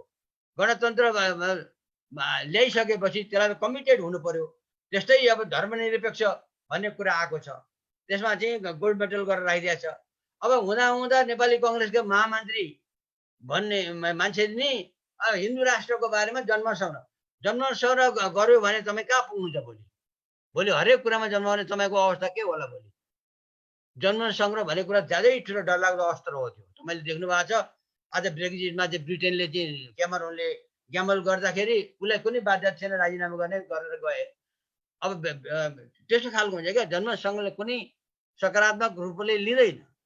त्यसकारणले मेरो विचारमा चाहिँ अब यस्ता कुराहरू छन्, हामीले चाहिँ चिन्तन गर्नुपर्ने बेला अहिले आएको छ। संविधानको रक्षा भनेको अब लोकतन्त्र भए संविधान पनि हुने हो। संविधान अभ्यासमा लोकतान्त्रिक अभ्यास देखियो भने संविधान बलियो हुने हो। अब अभ्यासमै केही पनि छैन अघि भने जस्तो, त्यो त अहिले भयो। हिजोको शासनमा पनि त्यो थिएन नि। भ्रष्टाचार त हामीले आफैले पनि सुरु गरेको हो नि त। नातावाद कृपावाद फलानो यो सिस्टम नबसाल्ने कारण हामीले पनि त जवाफदेही लिनुपर्छ नि त। खालि अरूलाई गाली गरे होइन। आफू आचरण बलियो बनाएर राख्ने, अनि जनमुखी कार्यक्रममा लाग्ने, अनि डेलिभरी सिस्टम नभइकन पर्फर्मेन्स ओरिएन्टेड दुईटा खासका औचित्य हुन्छ भनेर हामीले पढेको विद्यामा। दुईटा औचित्य, एउटा लेजिटिमेसी औचित्य भयो, चुनावबाट आयो, संविधान शासनतन्त्र त्यसरी चल्ने एउटा औचित्य भयो लिगल। अर्को चाहिँ पर्फर्मेन्स, कार्यशैली कस्तो छ, कार्यान्वयनमा जाँदाखेरि प्रोग्रामहरू कसरी लागू भएका छन् कि छैन। त्यसमा अब अहिलेको सरकारको टोटल एउटै पनि एजेन्डा छैन यसलाई मार्क दिने, यसलाई क्रेडिट दिने। 2.5-3 वर्षमा अहिलेको शासन, अहिलेको व्यवस्था छ, क्रेडिट दिने ठाउँ उसलाई कहीँ पनि छैन। एउटै पनि क्रेडिट मैले दिन सक्दिनँ। मार्क दिनु पर्यो भने हामीले त्यो अवस्था छ अहिले। तपाईँले एउटै इक्जाम्पल पनि छैन उसले डेलिभरी गरेको भनेदेखि अब भोलि आउँदाखेरि हामीले पनि त्यतिको पनि हुन सकेन भने, अथवा यो अर्को पार्टी प्रत्यक्ष हुने पार्टीले त्यति पनि भूमिका गर्न सकेन भने त्यो त झन् इरिलेभेन्ट, भोलि असान्दर्भिक हुने भयो राजनीतिमा। त गर्दाखेरि डरलाग्दो स्थिति के आइदियो भने एकातिर प्रतिपक्ष पनि कमजोर छ, त्यति पपुलर छैन। खालि अहिलेको सरकारको अनेक किसिमको यो घोटाला तन्त्रदेखि लिएर भ्रष्टाचार, सारा बिचौलिया तन्त्र, सारा यसको कुनै पर्फर्मेन्स केही पनि नभएको हुनाले एउटा हामीलाई भन्ने ठाउँ छ, तर आफूले चाहिँ के गरेका छौँ भन्ने ठाउँ छैन। गर्दाखेरि दुइटै अनपपुलर भइदियो भने लोकतन्त्र अब खतरामा छ। यो कुरा चाहिँ नेपाली कांग्रेसले विशेष गरी बुझ्नुपर्छ। किन नेपाली कांग्रेस भनेको म जहिले पनि भन्छु, तर यो कुराहरू कसैले मनन गर्दैन, कहिले डिस्कस पनि गर्दैन। आफ्नो पनि स्वार्थमा सबै कुदेका छन्, पदका लागि लडाइँ गरेका छन्।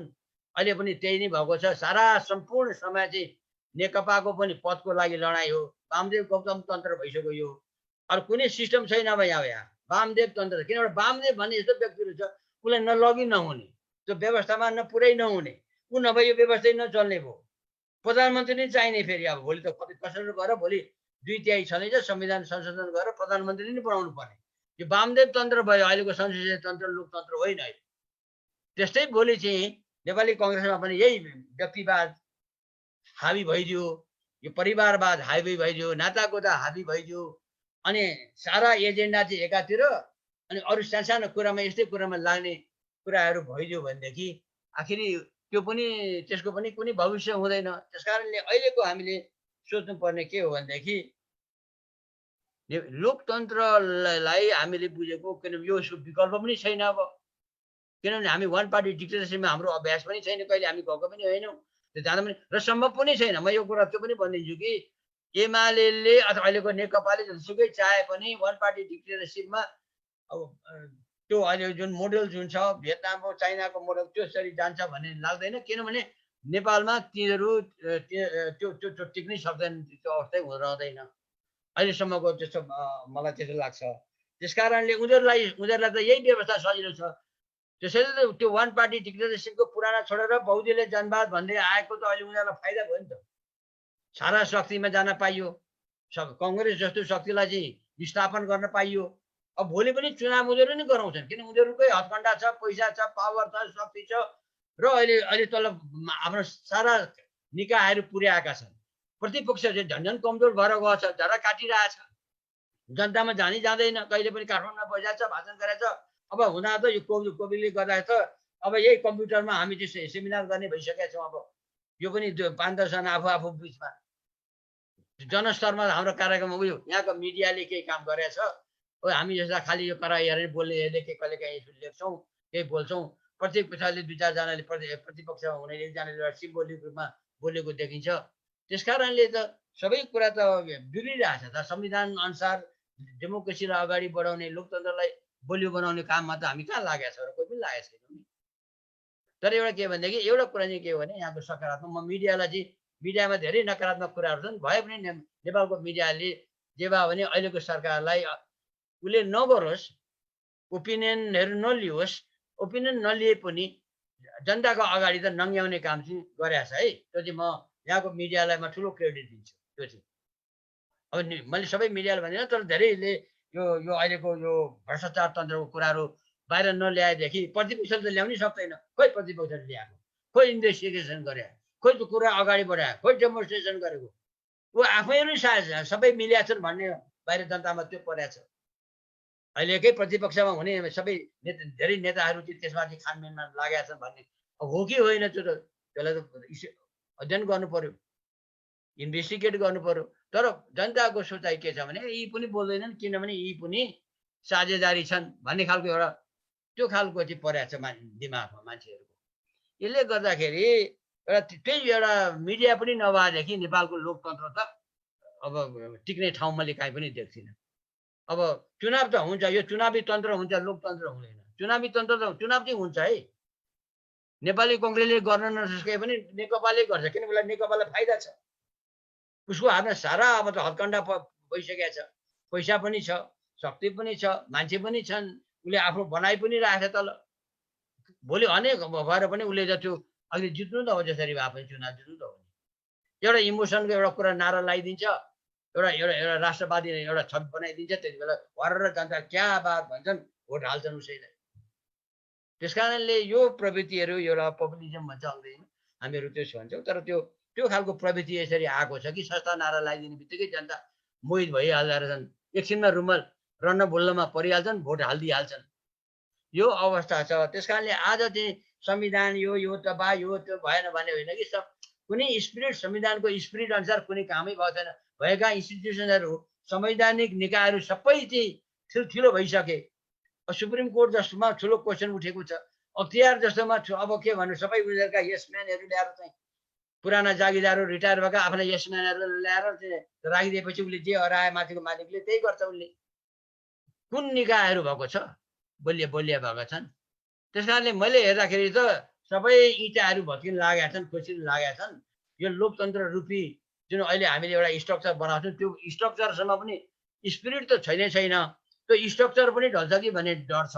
त्यस कारण हाम्रो चिन्तन चाहिँ अलिकति बढी अब यसमा विशेष गरी प्रतिपक्षको भूमिका एकदमै आक्रामक भनेको सडक रेली तोड्ने होइन कि सडकमा उ गर्ने होइन कि त्यो आफ्नो एउटा वस्तुगत रूपमा जनमुखी कार्यक्रमका लागि गरिब जनताले पाएको दुःखका अगाडि त्यसलाई लिएर हिँड्ने उनीहरूको नेतृत्व गर्ने जनताको पार्टीको रूपमा नेपाली कङ्ग्रेस आएन भने लोकतन्त्रको म भविष्य देख्दिनँ। मेरो यति विचार राखेर यहाँहरूसँग बिदा लिन्छु। धन्यवाद। चुनावबाट वैधानिकता प्राप्त गरेको वर्तमान सरकारले कार्यदक्षताका आधारमा पुरै वैधानिकता गुमाएको उल्लेख गर्दै यो संविधानको परिपालनामा वर्तमान सरकारका विविध पाटाहरूका बारेमा विचार व्यक्त गर्नुभयो आदरणीय प्राध्यापक डाक्टर लोकराज बराल सरलाई गणेश मानसिंह अध्ययन प्रतिष्ठानका तर्फबाट हार्दिक धन्यवाद ज्ञापन गर्दछौँ। र अब यसपछि हाम्रा वीरगञ्ज उपमहानगरपालिकाका पूर्व उपमेयर पूर्व माननीय अजय द्विवेदीजीले विचार राख्नुहुनेछ। त्यो विचार राख्नुभन्दा पहिला हामीले देखेका कुराहरू 33 किलो सुनका थुप्रै चर्चा चले, वाइड बडी विमान काण्डको त्यत्रो प्रचार प्रसार भयो, औषधिजन्य सामग्री खरिद प्रकरणको त्यत्रो कुरा चले, सेक्युरिटी खरिद प्रेसको त्यत्रो ठुलो काण्डलाई अख्तियारले त्यसै नै सेलाइदिएको छ, तामेलीमा राखिदिएको छ। सरकारले सम्पूर्ण संवैधानिक अङ्गहरूलाई आफ्नो नियन्त्रणमा राखेर अघि नै प्रतीक सरले भने चाहिँ रुल बाई लका आधारमा अगाडि बढिरहेको छ। यो परिप्रेक्ष्यमा अब आफ्ना विचारहरू राखिदिनका निमित्त म अजय द्विवेदी दाइलाई अनुरोध गर्दछु।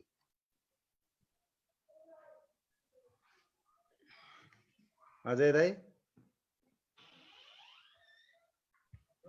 आवाज आयो? आयो दाइ आयो। धन्यवाद शान्तिजी। आज संविधान दिवसको अवसरमा यहाँहरू सबैलाई सहभागी सबै महानुभावहरूलाई धेरै धेरै शुभकामना। तपाईँ हामी सबै लडेर हाम्रा पूर्वजहरूले देखेको सपना बल्ल पुरा भएको छ। हामी आफैले आफ्नो संविधान बनाउने काम हामीले सम्पन्न गरेका छौँ र त्यो संविधानलाई अझ बढी सबैले स्वीकार गर्ने, सबैले आत्मसात गर्ने संविधान बनाउँदै हाम्रो देशको कल्याण यही संविधानका मार्फत छ। यही संविधानका मार्फत हाम्रो देशलाई हामी बनाउँछौँ भन्ने अभियानमा हामी लागेका छौँ। पुनः धेरै धेरै शुभकामना यहाँहरू सबैलाई। र 2007 सालदेखि अहिलेसम्म हामी आइपुग्दा हाम्रो संविधान हामी आफैले, हाम्रो संविधान मात्र होइन, हाम्रो लोकतान्त्रिक संविधान, हाम्रो संविधानको मूल तत्व नेपाली कांग्रेसको हाम्रो पनि सैद्धान्तिक अवधारणाको मूल तत्व लिने भनेदेखि लोकतन्त्रै हाम्रो मूल तत्व। त्यसकारण हामीले देखेको सपना लोकतान्त्रिक संविधान हामीले बनाएका छौँ। यस लोकतान्त्रिक संविधान निर्माणका क्रममा आफ्नो ज्यानको आहुति दिने, धेरै दुःख कष्ट सहने, वर्षसम्म विदेशिएर बस्ने तमाम शहीदहरूलाई, तमाम योद्धाहरूलाई अहिले म सम्झिन चाहिरहेका छु। उहाँहरूलाई धेरै धेरै श्रद्धासुमन र धेरै धेरै सम्मान पनि व्यक्त गर्न चाहिरहेका छौँ। हाम्रा श्रद्धेय नेताहरू जसको नेतृत्वमा हामीले सपना देख्यौँ, यो देशले सपना देख्यो र आज हामीले यसलाई त्यो सङ्कल्पलाई पुरा गर्न पाएका छौँ। श्रद्धेय बीपी कोइरालादेखि गणेश मानजी, सुवर्ण शमशेर, किशुनजी, गिरिजाऊ, सुशील कोइराला, उहाँ नै प्रधानमन्त्री हुँदाखेरि हामीले संविधान ल्याउन सक्यौँ र तत्कालीन राष्ट्रपति डाक्टर रामवरण यादवजीको भूमिका पनि यो संविधान ल्याउनमा जुन तरिकाको सकारात्मक भूमिका उहाँले खेल्नुभयो, उहाँहरू सबैले अहिलेको बेलामा सम्झिन म चाहन्छु। यो संविधान जारी हुँदाखेरि र अहिले पनि हामीले संविधानको शुभकामना आदान प्रदान गरिराखेका बेलामा पनि र संविधानको बारेमा आउने दिनको बारेमा चर्चा गरिराखेका बेलामा पनि अहिले पनि हाम्रो देशमै संविधानमा केही कुराहरू छुटेको, हाम्रो संविधान केही अपुरै रहेको भनेर अहिले पनि आवाजहरू छन्, अहिले पनि मुद्दाहरू छन्। मलाई लाग्दछ आउने दिनमा ती मुद्दाहरूलाई हामीले सम्बोधन गर्नेछौँ।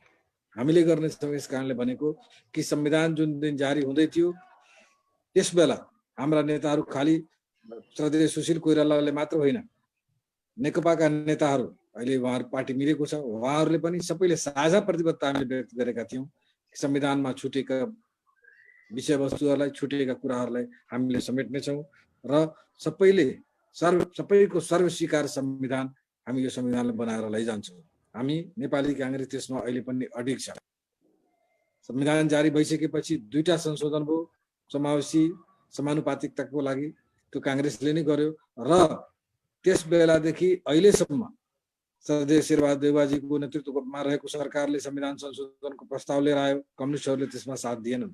त्यसै तरिकाले वर्तमान सरकारको समयमा पनि अहिले पनि माननीय उमाकान्त चौधरीजीको नेतृत्वमा नेपाली काङ्ग्रेसकै सांसदहरूले संविधान संशोधनको प्रस्ताव पनि संसदमा दर्ता गराए, तर बदनियतपूर्ण तरिकाले त्यसलाई प्रवेश नै गर्न दिएन, संसदमा छलफलको लागि प्रवेश नै गर्न दिएन। त्यसकारण आम जनमानसमा अहिले छुटेका विषयहरूको लागि नेपाली काङ्ग्रेस कृत सङ्कल्पित छ।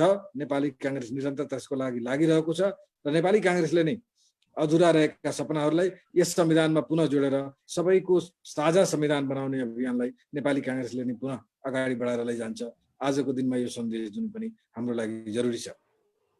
आज संविधान दिवसकै दिन आदरणीय गुरु लोकराज सरले बडा गम्भीर कुरा गर्नुभयो। उहाँको कुरा सुनेर हामी सबै गम्भीर हुनुपर्छ जस्तो लाग्दछ। उहाँले संविधानको मात्र कुरा गर्नु भएन, उहाँले लोकतन्त्रकै कुरा गर्नुभयो। हाम्रो लोकतन्त्र खतरामा छ भन्ने उहाँ जस्तो एउटा सिद्ध पुरुष, एउटा विद्वानले भन्दाखेरि हाम्रो आँखा खुल्नु पर्दछ। मलाई लाग्दछ हाम्रो मस्तिष्कमा अलार्म बज्नु पर्दछ, घन्टी बज्नु पर्दछ जस्तो मलाई लाग्दछ। आशा गरौँ सम्बन्धित सबैको दिमागमा यो घन्टी बजोस्, हामी सचेत हौँ र हाम्रा क्रियाकलापहरूले यो संविधान र हाम्रो लोकतन्त्रलाई अझ बढी जनमुखी, अझ बढी लोकप्रिय बनाउनमा हाम्रो योगदान हुन सकोस्।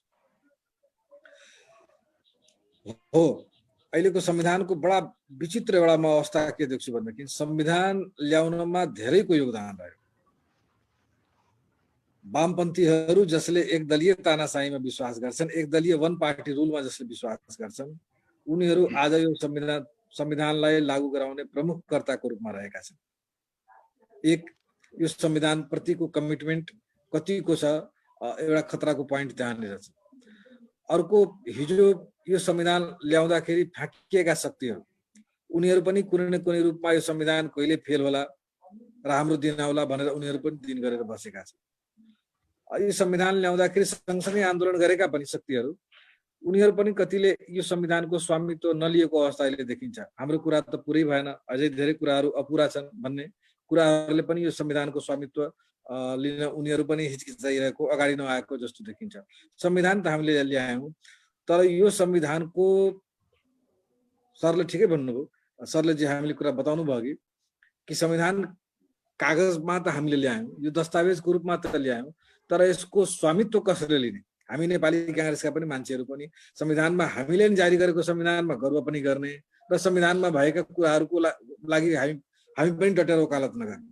वर्तमान संविधानसँग बहुत ठुलो एउटा ट्रेजेडी, एउटा प्रश्न के छ भनेदेखि यो संविधान ल्याउँदाखेरिका एक्टरहरू यो संविधानको लागि फाइट कसले गर्ने, यो संविधानको स्वामित्व कसले लिँदैन, यो संविधानको अभिभावक को बन्दिने, यो संविधानलाई भोलिको दिनमा ड्राइभर बनेर अगाडि बढाइदिने, ड्राइभ कसले गरिदिने? सायद त्यसमा कहीँ न कहीँ केही चुक भइरहेको छ। कोही ड्राइभिङ सिटमा बस्न तयार भइरहेको अवस्था सायद देखिँदैन। त्यस कारणले गर्दाखेरि लोकराज सरले जे खतरा हामीलाई इन्डिकेट गर्नुभयो, र मलाई के लाग्दछ भनेदेखि वर्तमान संविधानको पनि मूल तत्व लोकतन्त्र हो। लोकतान्त्रिक संविधान आएको छ, यसको ड्राइभिङ फोर्स काङ्ग्रेस नै हो। ड्राइभिङ सिटमा काङ्ग्रेस नै बसेर यो संविधानलाई अगाडि बढाउने काममा हामी लाग्नु पर्दछ। वर्तमान सरकारको बारेमा पनि अहिले चर्चा गर्दैछौँ। बडा राम्रो प्रतीकजीले कुरा गर्नुभयो, रुल अफ लमा जसको विश्वास छैन, रुल बाई लमा जसको विश्वास छ, त्यसले जे गर्न सक्दछ गर्छ। मलाई लाग्छ आज यो राजस्वको भएन, राजस्व मेरो माथा भोलि भन्छ ल यो फलानु भएन, हुँदा सारा लोकतन्त्र भनेको, लोकतन्त्रमा इन्स्टिट्युसनहरू बलियो हुनुपर्ने। हामी सेपरेसन अफ पावर गरेका छौँ, शक्ति पृथकीकरणको सिद्धान्त हामीले अपनाएका छौँ। लोकतन्त्रमा व्यक्तिहरू होइन कि लोकतन्त्रमा इन्स्टिट्युसनहरू बलियो हुनुपर्दछ, संस्थाहरू बलियो हुनुपर्दछ। वर्तमान सरकारलाई हामीले हेर्ने हो भनेदेखि यसले बिस्तार जुन लोकतन्त्रको मूल तत्त्व जुन हो, त्यो मूल तत्त्वलाई यसले बिस्तार चुनाव त होला, पुतिनले पनि चुनाव गराइरहेका छन् त्यहाँ लगातार सारा चिज उनको नियन्त्रणमा छ कब्जामा छ धेरै देशहरूमा देखिन्छ आवरणमा हेर्दाखेरि लोकतन्त्र चुनाव मात्र लोकतन्त्र त होइन नि चुनाव आवधिक चुनाव भइरहेका छ तर लोकतान्त्रिक संस्थाहरू लोकतान्त्रिक विधिहरू लोकतान्त्रिक मूल्य मान्यताहरू त्यहाँ छन् कि छैन बिस्तार वर्तमान सरकारले लोकतान्त्रिक मूल्य मान्यताहरू लोकतन्त्रलाई बलियो बनाउने संस्थाहरूलाई कमजोर गर्दै लगेको हामीले देखिरहेका छौँ उसले ब्युरोक्रेसीलाई कमजोर गर्ने दबाएर आफ्नो अनुकूल बनाउने जुडिसियरीलाई त्रासमा राख्ने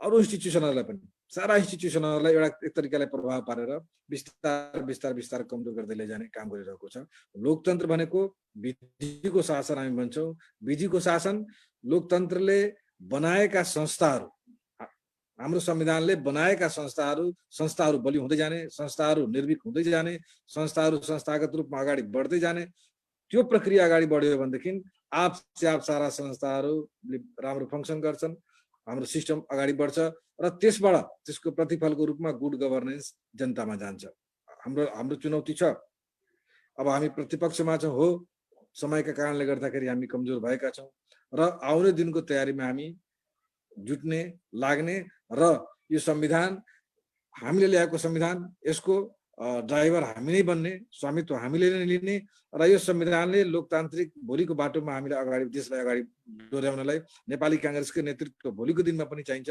यो सन्देश आम जनताको मनमा हामीले दिन सक्यौं र अपुरा रहेका जतिको यो संविधानमा अपुरा रहेका जति कुराहरू छन् ती अपुरा कुराहरूलाई पनि हामीले नै पूरा गराउँछौं भन्ने सन्देश पनि जनतालाई दिएर जाँदाखेरि सबैलाई सारा देशलाई युनाइटेड गरेर यो संविधान र यो संविधानको स्पिरिटमा हामी कांग्रेस अगाडि हिँड्छौं र सबैलाई डोराएर हिँडाउँछौं भन्ने आजको दिनमा सन्देश दिनु जरुरी छ जस्तो मलाई लाग्दछ पुनः यहाँहरू सबैमा हामी सबैका मार्फत सम्पूर्ण देशवासीहरूमा संविधान दिवसको धेरै धेरै शुभकामना जय नेपाल धेरै धेरै धन्यवाद अजय दाइ उपस्थित भएर महत्त्वपूर्ण कुराहरू राखिदिनु भयो नेपाली कांग्रेसै अगाडि बढ्नुपर्छ यो संविधानको रक्षार्थ भन्ने जुन आशय छ त्यसका लागि धेरै धन्यवाद ज्ञापन गर्दछौं निश्चय नै आजका चारैजना वक्ताहरूले वर्तमान सरकार यसको वर्तमान सत्तासीन दलको जो विधान छ त्यो विधानको आशय लक्ष्य र यो संविधानको लक्ष्य दुईटा मेलै खाँदैन यो संविधानको रक्षा गर्नका निमित्त नेपाली कांग्रेस अपरिहार्य छ तर नेपाली कांग्रेसको वर्तमान कार्यशैली र वर्तमानमा देखिएको सक्रियताले पुग्दैन यसले आफ्नो सक्रियता बढाएर जनतामा भिजेर यो संविधानको रक्षार्थ अगाडि बढ्नुपर्छ भन्ने जुन भावनाहरू व्यक्त गर्नुभयो म चारैजना वक्ताहरूप्रति हार्दिक कृतज्ञता ज्ञापन गर्दछु हजुर र अब अन्त्यमा आजको कार्यक्रमलाई सम्बोधन गर्दै वक्ताहरूलाई विशेष धन्यवाद दिँदै यो कार्यक्रमलाई विसर्जन गर्नका निमित्त म गणेशमान सिंह अध्ययन प्रतिष्ठानका आदरणीय अध्यक्ष दाजु नवीनराज जोशीज्यूलाई हार्दिक अनुरोध गर्दछु धन्यवाद छ शान्तिजी आजका विशिष्ट हाम्रा नेपालको संविधान लोकतान्त्रिक पद्धति र सरकारको कार्यशैलीका बारेमा आफ्ना विशिष्ट विचार राख्नुभएका आदरणीय बराल सर हाम्रा आदरणीय पत्रकार प्रतीकजी पुष्पा भुषालजी र अजय द्विवेदीजी सर्वप्रथम त आज असाध्यै नै चिन्तन गरेर बस्ने निरन्तर रूपमा नेपालको राजनीतिलाई विश्लेषण गर्ने र एक किसिमको भविष्यवाणी गर्ने व्यक्तित्व लेखमा त्यहीमा घुमिराख्ने त्यसैमा चिन्तन गरिराख्ने त्यसमै डुबिराख्ने हाम्रा आदरणीय लोकराज बराल सरले जुन कुराहरू राख्नुभयो यो अत्यन्तै महत्त्वपूर्ण र हाम्रो लागि भोलिका लागि वास्तवमै आँखा खोलेर मन मस्तिष्कलाई अझ बृहत विशाल बनाएर यसका बारे बहस र छलफल गर्ने र त्यसको निचोडलाई एक्सनमा लाने काम गर्ने पर्छ भन्ने मलाई लाग्छ बराल सरले जुन कुराहरू भन्नुभयो कि संविधानको स्थितिको मात्रै कुरा होइन अहिले त लोकतान्त्रिक पद्धतिलाई नै खतरा उत्पन्न भएको अवस्था छ। जनता निराश छन्, सरकारबाट कुनै किसिमको आश जनताले गरेका छैनन्, कुनै क्रेडिट दिने काम सरकारले आजसम्म चाहिँ गरेको छैन। तर यति हुँदाहुँदै पनि प्रतिपक्ष पनि जनतामा जान सकेको छैन, प्रतिपक्ष कमजोर भएको छ। यो स्थितिलाई प्रतिपक्षले जबसम्म तोड्न सक्दैन, आम नागरिकका मुद्दाहरूलाई लिएर जबसम्म प्रतिपक्ष जाँदैन, तबसम्म जनतामा आश जाँगर आउँदैन। लोकतान्त्रिक व्यवस्था बस्न नसक्ने सम्भावनातिर, लोकतन्त्र नभइकन चुनाव तन्त्र मात्र हुने सम्भावना जुन राख्नुभयो, म धेरै धन्यवाद दिन चाहन्छु। वास्तवमा हामी हिजो भर्खर स्मृति दिवस मनायौँ गणेशमानजीको। उहाँले एउटा गणेशमान सिंह एउटा यस्तो व्यक्तित्व जसले सधैँ आम नागरिकको भाषा बोल्नुभयो, आम नागरिकका मुद्दाहरू के हुन् ती मुद्दाहरू बोक्नुभयो, आम नागरिकको भावना के छ त्यो भावनालाई समेट्नुभयो र आम नागरिक सरह आफ्नो जीवनलाई सहजतापूर्ण रूपमा एउटा आम नागरिकले हेर्दा गणेशमान मेरो आफ्नो साथी हो भन्ने रूपमा आफूलाई प्रस्तुत गर्नुभयो। यो मलाई लाग्छ बिपीले मास लिडरका रूपमा गणेशमानजीलाई जुन भन्नुभएको थियो, आज वास्तवमा मैले लोकराज सरले भनिरहँदाखेरि मलाई सम्झना आयो। गणेशमानजीले भन्नुहुन्थ्यो कि प्रजातन्त्रको घाँटी रेटिएको छ, सिधै बोल्ने सिधै बुझ्ने एउटा आम नागरिकले बुझ्ने भाषा गणेशमानजीले बोल्नुहुन्थ्यो। त्यसैले गणेशमानजीले मलाई लाग्छ आज गणेशमानजीको स्मृति दिवसलाई पनि हामी सम्झिरहेका छौँ। आज संविधान दिवस पनि हो। कतै योभन्दा अगाडिको निर्वाचन हामीले संविधान पछि त्यसलाई राजनीतिक रूपमा कार्यान्वयन गर्नको लागि निर्वाचनहरू गऱ्यौँ, तर यो कतै यो निर्वाचन 17 सालको बलात् रूपमा लुटिएको जुन प्रजातन्त्र हो, त्यही रूपमा दुर्भाग्यपूर्ण रूपमा अस्तिको 77 सालको निर्वाचनको परिणाम चाहिँ नहोस्, यसको कामना पनि हामीले गर्नुपर्छ, यसको विश्लेषण पनि हामीले गर्नुपर्छ, यसको बहस पनि हामीले गर्नुपर्छ। किनभने यो लोकतान्त्रिक व्यवस्था हो।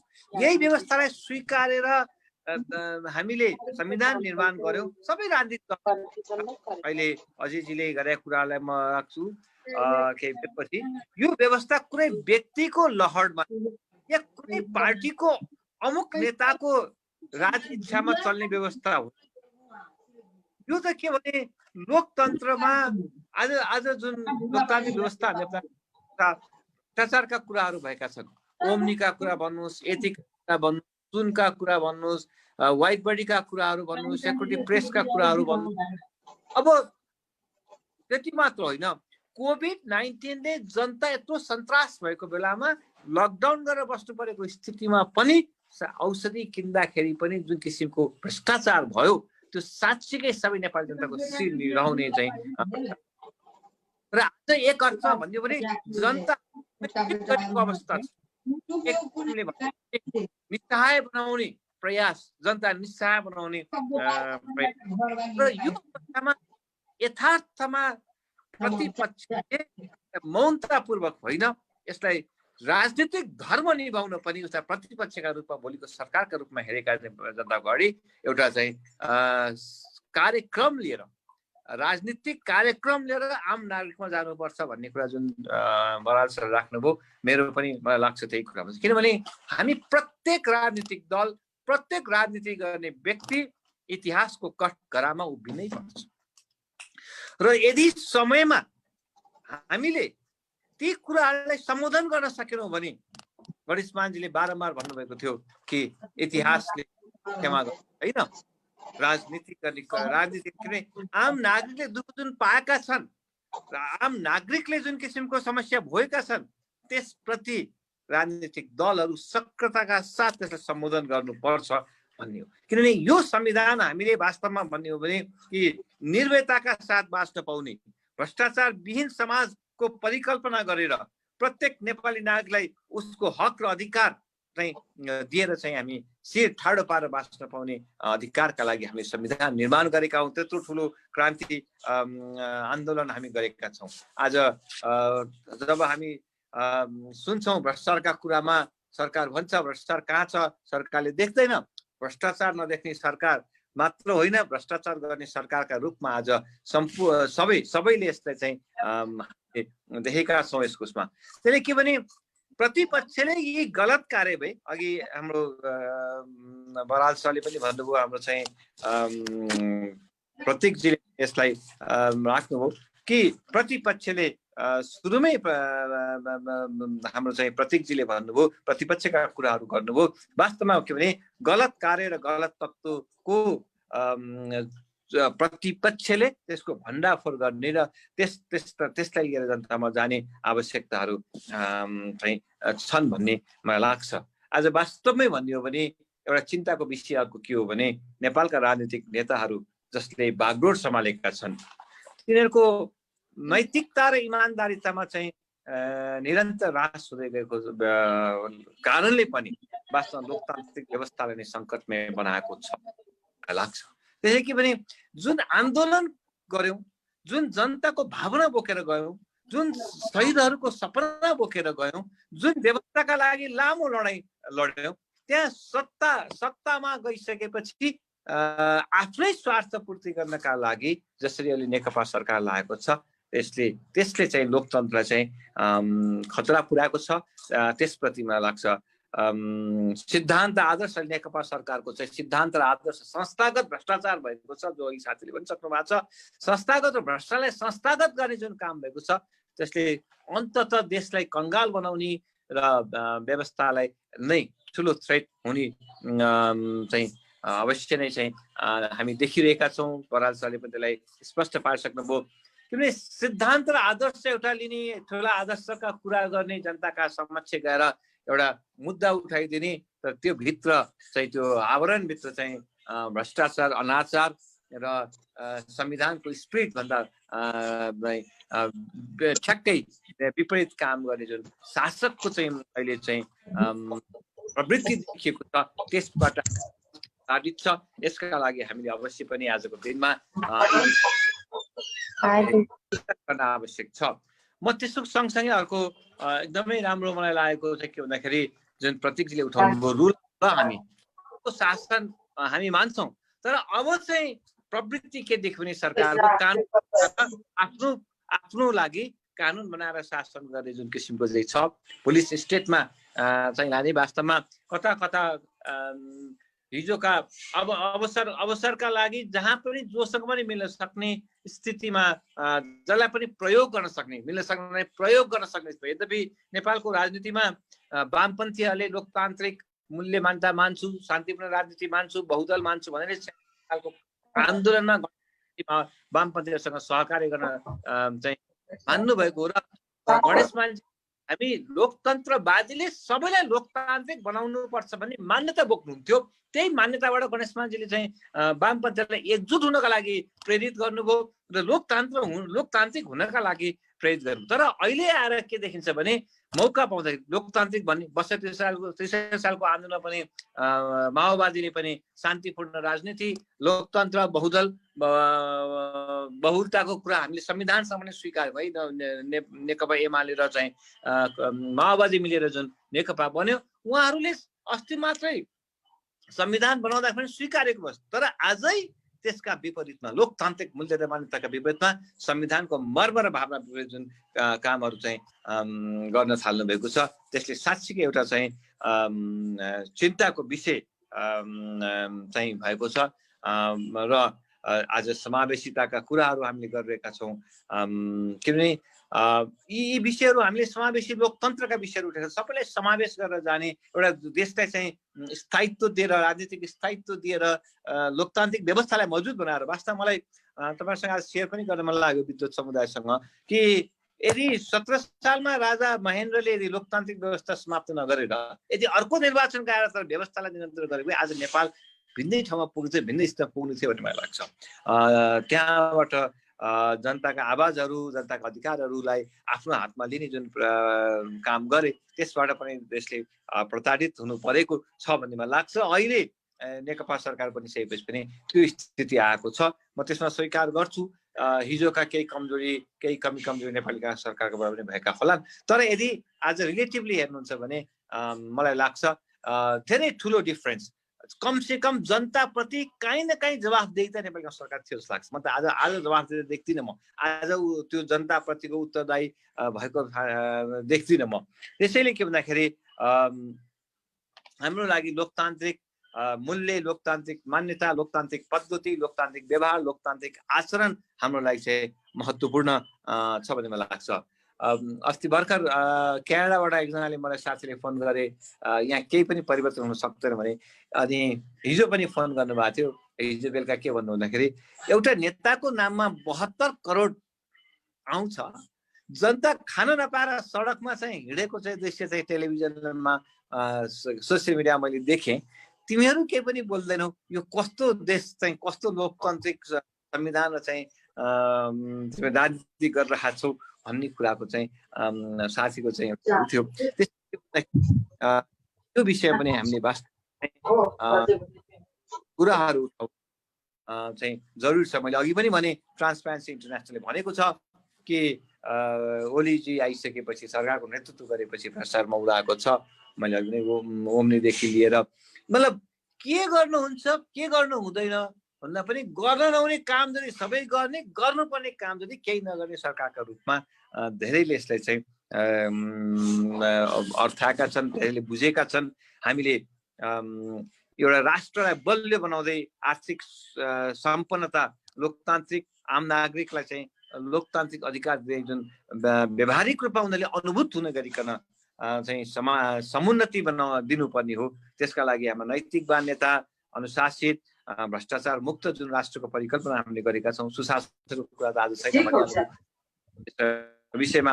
त्यसैले के भन्दाखेरि एउटा समावेशी न्यायपूर्ण समाजको पनि हामीले चाहिँ कुराहरू गरेका छौँ। जुन संविधानले दिएका विषयहरू पनि आज लैङ्गिक केही कुरा गर्ने पनि महिलाहरूले जुन हामीले रियलाइज गरेर संविधान निर्माण गरेका हौँ। है नेपालका महिलाहरूलाई 33% निर्णायक ठाउँमा लिएर आउनु पर्यो, 33% सहभागी बनाउनु पर्यो, पहिचानका कुराहरू छन्, अवसरका कुराहरू छन्, अरू जात जातिका पनि तिनलाई सबैलाई हामी समेट्छौँ भनेर संविधान निर्माण गरेका हौँ। संविधान निर्माणपछि अघि अजयजीले भने जस्तो त्यसलाई वास्तवमा सबैको अपनत्व बनाउन, अझ त्यसलाई चाहिँ उन्नत रूपमा लानुपर्छ भन्ने विचार पनि नेपाली काङ्ग्रेसका त्यस बेलाका तत्कालीन तराईकाबाट निर्वाचित भएका विशेष गरेर साथीहरूको चाहिँ एउटा समिति पनि बन्यो। उहाँले केही प्रस्ताव पनि राख्नु भएको थियो, त्यसलाई पछि गर्ने भन्ने कुराहरू पनि चाहिँ हामीले गर्थ्यौँ। त्यसैले आजको दिनमा हामी जुन संविधान छ त्यसलाई वास्तवमा हामीले कतिपटक संविधानलाई चाहिँ परिवर्तन गर्ने, संविधान लिएर आउँछौँ, फेरि त्यो पनि फेल हुन्छ, अर्को 7वटा संविधान बनाइसक्यौँ। त्यसैले कमसेकम यो संविधानलाई यसको स्पिरिट अनुसारको चाहिँ लिएर गएर कमसेकम हेरौँ न। 10 वर्ष मेरो चाहिँ आग्रह छ, मैले सबैलाई भनेको छु 10 वर्ष हेरौँ न। यसमा फेरि यो चाहिँ यो हुन्छ, यो हुँदैन, यसमा के गर्नुपर्छ के गर्नु पर्दैन भन्दा पनि यसलाई कमसेकम स्थायित्व नेपाली जनताको जीवनमा प्रत्येक दिनमा उनीहरूले भोग्नु परेको समस्या कम हुँदै गएर उनीहरूको जीवनको स्तर चाहिँ उठाउने काम हामी लोकतान्त्रिक समाजमा विश्वास गर्छौँ। त्यो काममा चाहिँ हामी लाग्नुपर्छ। गणेश मानजीको परिकल्पना पनि त्यही थियो। गणेश मानजीले वास्तवमा भन्यो भने जुन बेला सांसद बेचबिखनको कुराहरू आए त्यही बेलामा गणेश मानजीले भ्रष्टाचार हेर्दाखेरि केही देखिन्छ तर देश समाप्त हुन्छ है, पछि सनै त्यसले समाप्त पारेर जान्छ भनेर मलाई लाग्छ। 53 सालमा चाहिँ गणेश मानसिंह अध्ययन प्रतिष्ठान हाम्रै प्रतिष्ठानकै कार्यक्रममा आएर उहाँले चाहिँ भन्नुभएको थियो र उहाँ चाहिँ एकदमै ठुलो चिन्तित हुनुहुन्थ्यो कि यत्रो बाचा बन्धन गरेर नेपालका राजनीतिज्ञहरूले चाहिँ राजनीति गरेका छन्, त्यत्रो दुःख कष्ट पनि भएका छन्, आम नागरिकले यत्रो सहयोग गरेका छन्। उहाँले भन्नुभएको थियो एउटा उसमा कि काङ्ग्रेसलाई राणाले समाप्त पार्न खोजे, पञ्चायतले समाप्त पार्न खोज्छ, जनताले बचाइराखेको जनताको सम्पत्ति हो नेपाली काङ्ग्रेस हो। त्यसले आफू ठाउँमा पुगेको बेला अवसर पाएको बेला जनतालाई चाहिँ आफूले चाहिँ आम नागरिकका लागि राजनीतिक दल हुन्छ भन्ने कुरा प्रमाणित गर्नुपर्छ भन्ने कुरा बारम्बार भन्नुभएको कुरा म आज यहाँ सम्झिन चाहन्छु। आज लोकतान्त्रिक पद्धतिलाई नै हामीले वास्तवमा जुन किसिमको चाहिँ जसरी चाहिँ व्यवस्था महत्त्वपूर्ण, हामी त लोकतन्त्रका प्रतिस्पर्धी पनि हो। लोकतन्त्रका प्रतिस्पर्धी भनेको निर्वाचनको प्रतिस्पर्धी मात्र होइनौँ, हामीले गर्ने व्यवहार, हाम्रो आचरण, हामीले देखाउने कार्यशैली त्यो कति लोकतान्त्रिक हुन्छ। गणेश मानजीका बारे कुरा गर्दाखेरि मैले एउटा कुरा जोडिहालेँ। अब जब चाहिँ गङ्गालालजीले चाहिँ शहीद गङ्गालाल उहाँले भाषण गर्नु चोकमा र समातेर जानुभयो, गणेश मानजीलाई भित्र मनमा के लागेको रहेछ भने पहिलो पटक त म समातिनु पर्छ नि, गङ्गालाल भन्दा पहिला चाहिँ म समातिनु पर्ने, मभन्दा पहिला गङ्गालाल समातिने। कत्रो प्रतिस्पर्धा हो। लोकतान्त्रिक प्रतिस्पर्धालाई मैले त्यही रूपमा लिएको छु। म त ऊभन्दा बढी लोकतान्त्रिक हुनुपर्ने, मैले व्यवहार आचरण मैले बढी चाहिँ सभ्य रूपमा गर्नुपर्ने, सौम्य रूपमा गर्नुपर्ने, म बढी लगनशील हुनुपर्छ, म बढी इमान्दार हुनुपर्छ, म बढी नैतिकवान हुनुपर्छ। त्यो प्रतिस्पर्धा लोकतन्त्र जुन खोज्छ त्यसमा मैले बढी मैले भ्रष्टाचार गर्नुपर्छ, तैँले भन्दा बढी सरकारभित्रको क्रियाकलाप हेर्दाखेरि जनता आम जनतासँगको विषयमा मुद्दाहरूमा कुनै सरोकार देखिँदैन। खालि पार्टीभित्रको म्यानेजमेन्ट कसरी गर्ने, अघि बराल सरले एकदमै राम्रोसँग राखिसक्नु छ वामदेवजीको नियुक्तिलाई। संविधानले आज म हेर्दै थिएँ उहाँले चाहिँ शपथ ग्रहण गरेको कार्यक्रम, संविधानप्रति चाहिँ आफ्नो चाहिँ एकदम प्रतिबद्धता चाहिँ छु भनेर चाहिँ शपथ ग्रहण एवं संविधानकै विरुद्धमा, संविधानमा स्पष्ट लेखेको छ त्यसकै विरुद्धमा आउने व्यक्तिले संविधानप्रति वफादार छु, संविधानप्रति वफादार हुन्छु भन्दाखेरि वास्तव जनताले त्यसलाई कसरी लिन्छ? यस्ता प्रश्नहरू हाम्रो सामुन्ने छन्। त्यसैले मैले फेरि पनि म आदरणीय हाम्रा सरलाई हार्दिक धन्यवाद दिन चाहन्छु। बराल सरलाई, त्यस्तै हाम्रो चाहिँ आदरणीय प्रतीक प्रधानजीलाई पनि म हार्दिक धन्यवाद दिन चाहन्छु। र उहाँले एउटा पुलिस स्टेटका रूपमा परिणत हुने कुरा गर्नुभएको छ। यो अत्यन्तै विचारणीय विषय छ, किनभने जब डेमोक्रेसी सिद्धिएर अर्को कुनै सिस्टम आउने बेला हुन थाल्छ त्यस बेला चाहिँ पुलिस स्टेटका रूपमा मलाई याद छ 42 सालको सत्याग्रह पछि 46 सालसम्मको हिसाब गर्नुहुन्छ भने कि पुलिस स्टेटकै रूपमा वास्तवमा पञ्चायतले व्यवहार गर्यो। म 44 सालमा मलाई जब हामी चाहिँ नुवाकोटमा गएका थुन्यौँ, यति धेरै पिटेर यति धेरै दुःख दियो र त्यसपछि जहाँ जहाँ विराटनगरमा चाहिँ खुर्सानी काण्डदेखि लिएर नुवाकोटको हाम्रो काण्ड पनि यति धेरै चाहिँ दुःख दियो, महिलाहरूलाई चाहिँ अनेक दुर्व्यवहार गर्ने कामसम्म भयो। त्यसैले त्यो एउटा बडो मलाई लाग्छ कि महत्त्वपूर्ण विषय छ हामीले सोच्नुपर्ने। अर्को नागरिक समाज चाहिँ को कुरा पनि जुन उठेको छ, वास्तवमा नागरिक समाज आज असाध्यै कमजोर भएको छ। नागरिक समाज भनेको कसैको लागि प्रयोग हुने समाजका रूपमा चाहिँ आफूलाई प्रस्तुत गर्न हिजोको नागरिक समाजका रूपमा आज उद्वेलित छन् भन्ने कुराहरू देखिन्छ। त्यस्तै अब पुष्पाजीले जुन संविधानवादको विषयलाई कुरा उठाउनुभयो, उहाँ त अब संविधान संसदमा सचेतक पनि हुनुहुन्छ। म उहाँलाई पनि आग्रह गर्न चाहन्छु, मैले बारम्बार भनेको छु, पार्टीको केन्द्रसँग पनि कुरा उठाएको छु, पोलिटिकल एक्सन नै हामी पोलिटिक्स गर्नेहरू जनताका लागि पोलिटिकल एक्सन नै ओर्लेर जानुपर्छ। यी विषयमा हामीले मुद्दाहरू उठाउनुपर्छ, संस्थागत रूपमा नै मुद्दाहरू उठ्नुपर्छ भन्ने मलाई लाग्छ। अजयजीले भनेको जस्तो यसलाई चाहिँ अझ उन्नत रूपमा चाहिँ संविधानलाई चाहिँ अपनत्व बनाउने कुराहरू पनि महत्त्वपूर्ण छन्। म उहाँहरू सबैलाई हार्दिक धन्यवाद दिन चाहन्छु, आभार व्यक्त गर्न चाहन्छु। हामीसँग जुममा जोडिएर बस्नुभएका साथीहरू हामीलाई निकै लामो समयदेखि सहयोग गर्दै आउनुभएको छ। जुममा जोडिएर हामी यसरी नै चाहिँ हामी एकअर्कासँग यी कुराहरू हामीले बहस र चाहिँ मलाई लाग्छ एउटा प्रशिक्षित हुने अवसर पनि हुन्छ, विश्लेषणको चाहिँ एउटा हामी आफूलाई पनि त्यसको ज्ञान पनि हुन्छ। र म उहाँहरूलाई पनि धन्यवाद दिन चाहन्छु। हामीलाई फेसबुक हेरेर बसिरहेका सबै साथीहरूलाई हामी धन्यवाद दिन चाहन्छु। गणेशमान सिंह अध्ययन प्रतिष्ठानको तर्फबाट गणेशमानजीप्रति हार्दिक श्रद्धासुमन व्यक्त गर्दै यो संविधानको स्पिरिटलाई लानका लागि सरकारलाई हामी दबाब दिन सकौँ। प्रतिपक्षी दलले पोलिटिकल एक्सनका कार्यक्रमहरू लिएर सडकमा जानका लागि प्रतिपक्षले चाहिँ गर्नुपर्छ। र विशेष गरेर जुन सिस्टमलाई नै हामी सिस्टम बसाल्न खोज्यौँ आज 3 सालदेखि वास्तवमा नेपालको राजनीतिक दलहरू 3 साल भनौँ अझ प्रजाप्रभुत्वभन्दा अगाडि 1997 नै 92 मै भयो। 1997 देखि जुन प्रयासहरू नेपालका राजनीतिमा छ यो सिस्टमलाई नै सधैँ खतरा हुने स्थितिले वास्तवमा देश चाहिँ सधैँ रुमलिराख्ने स्थिति छ। त्यसकारण यो सिस्टमलाई हामीले बचाउने, यसलाई रक्षा गर्ने, यसलाई सम्वर्धन गर्ने। र लोकतन्त्रवादीले के सोच्नुपर्छ भने यो लोकतन्त्रको रक्षा भनेको कुनै दक्षिणपन्थी या वामपन्थी या कुनै वादीले भन्दा पनि लोकतन्त्रवादीले लोकतन्त्रमा विश्वास राख्नेले नै गर्न सक्छन्, गर्नुपर्छ। नेपालको राजनीतिक इतिहासमा त्यो गुमेको कुरालाई पनि हामीले चाहिँ लिएर आएर स्थापित गरेका छौँ। जतिसुकै कष्ट दुःख भोग्नु पर्यो भने त्यो आज फेरि पनि लोकतान्त्रिक व्यवस्थामाथि आएको सङ्कटलाई हामीले निहाल्दै त्यसका लागि त्यसको रक्षार्थ हामी सबै एकजुट हुन सकौँ। आज संविधान दिवसका दिन यो संविधानप्रति हामी सबैको प्रतिबद्धता होस्, यसलाई अझै उन्नत बनाऊ भन्ने कुराहरू राख्दै म सबैमा हार्दिक शुभकामना संविधान दिवसको व्यक्त गर्दै सबैलाई हार्दिक धन्यवाद दिँदै तपाईहरुबाट बिदा लिन्छु र आजको कार्यक्रम समापन भएको घोषणा गर्छु। धन्यवाद। जय नेपाल। जय नेपाल। धन्यवाद।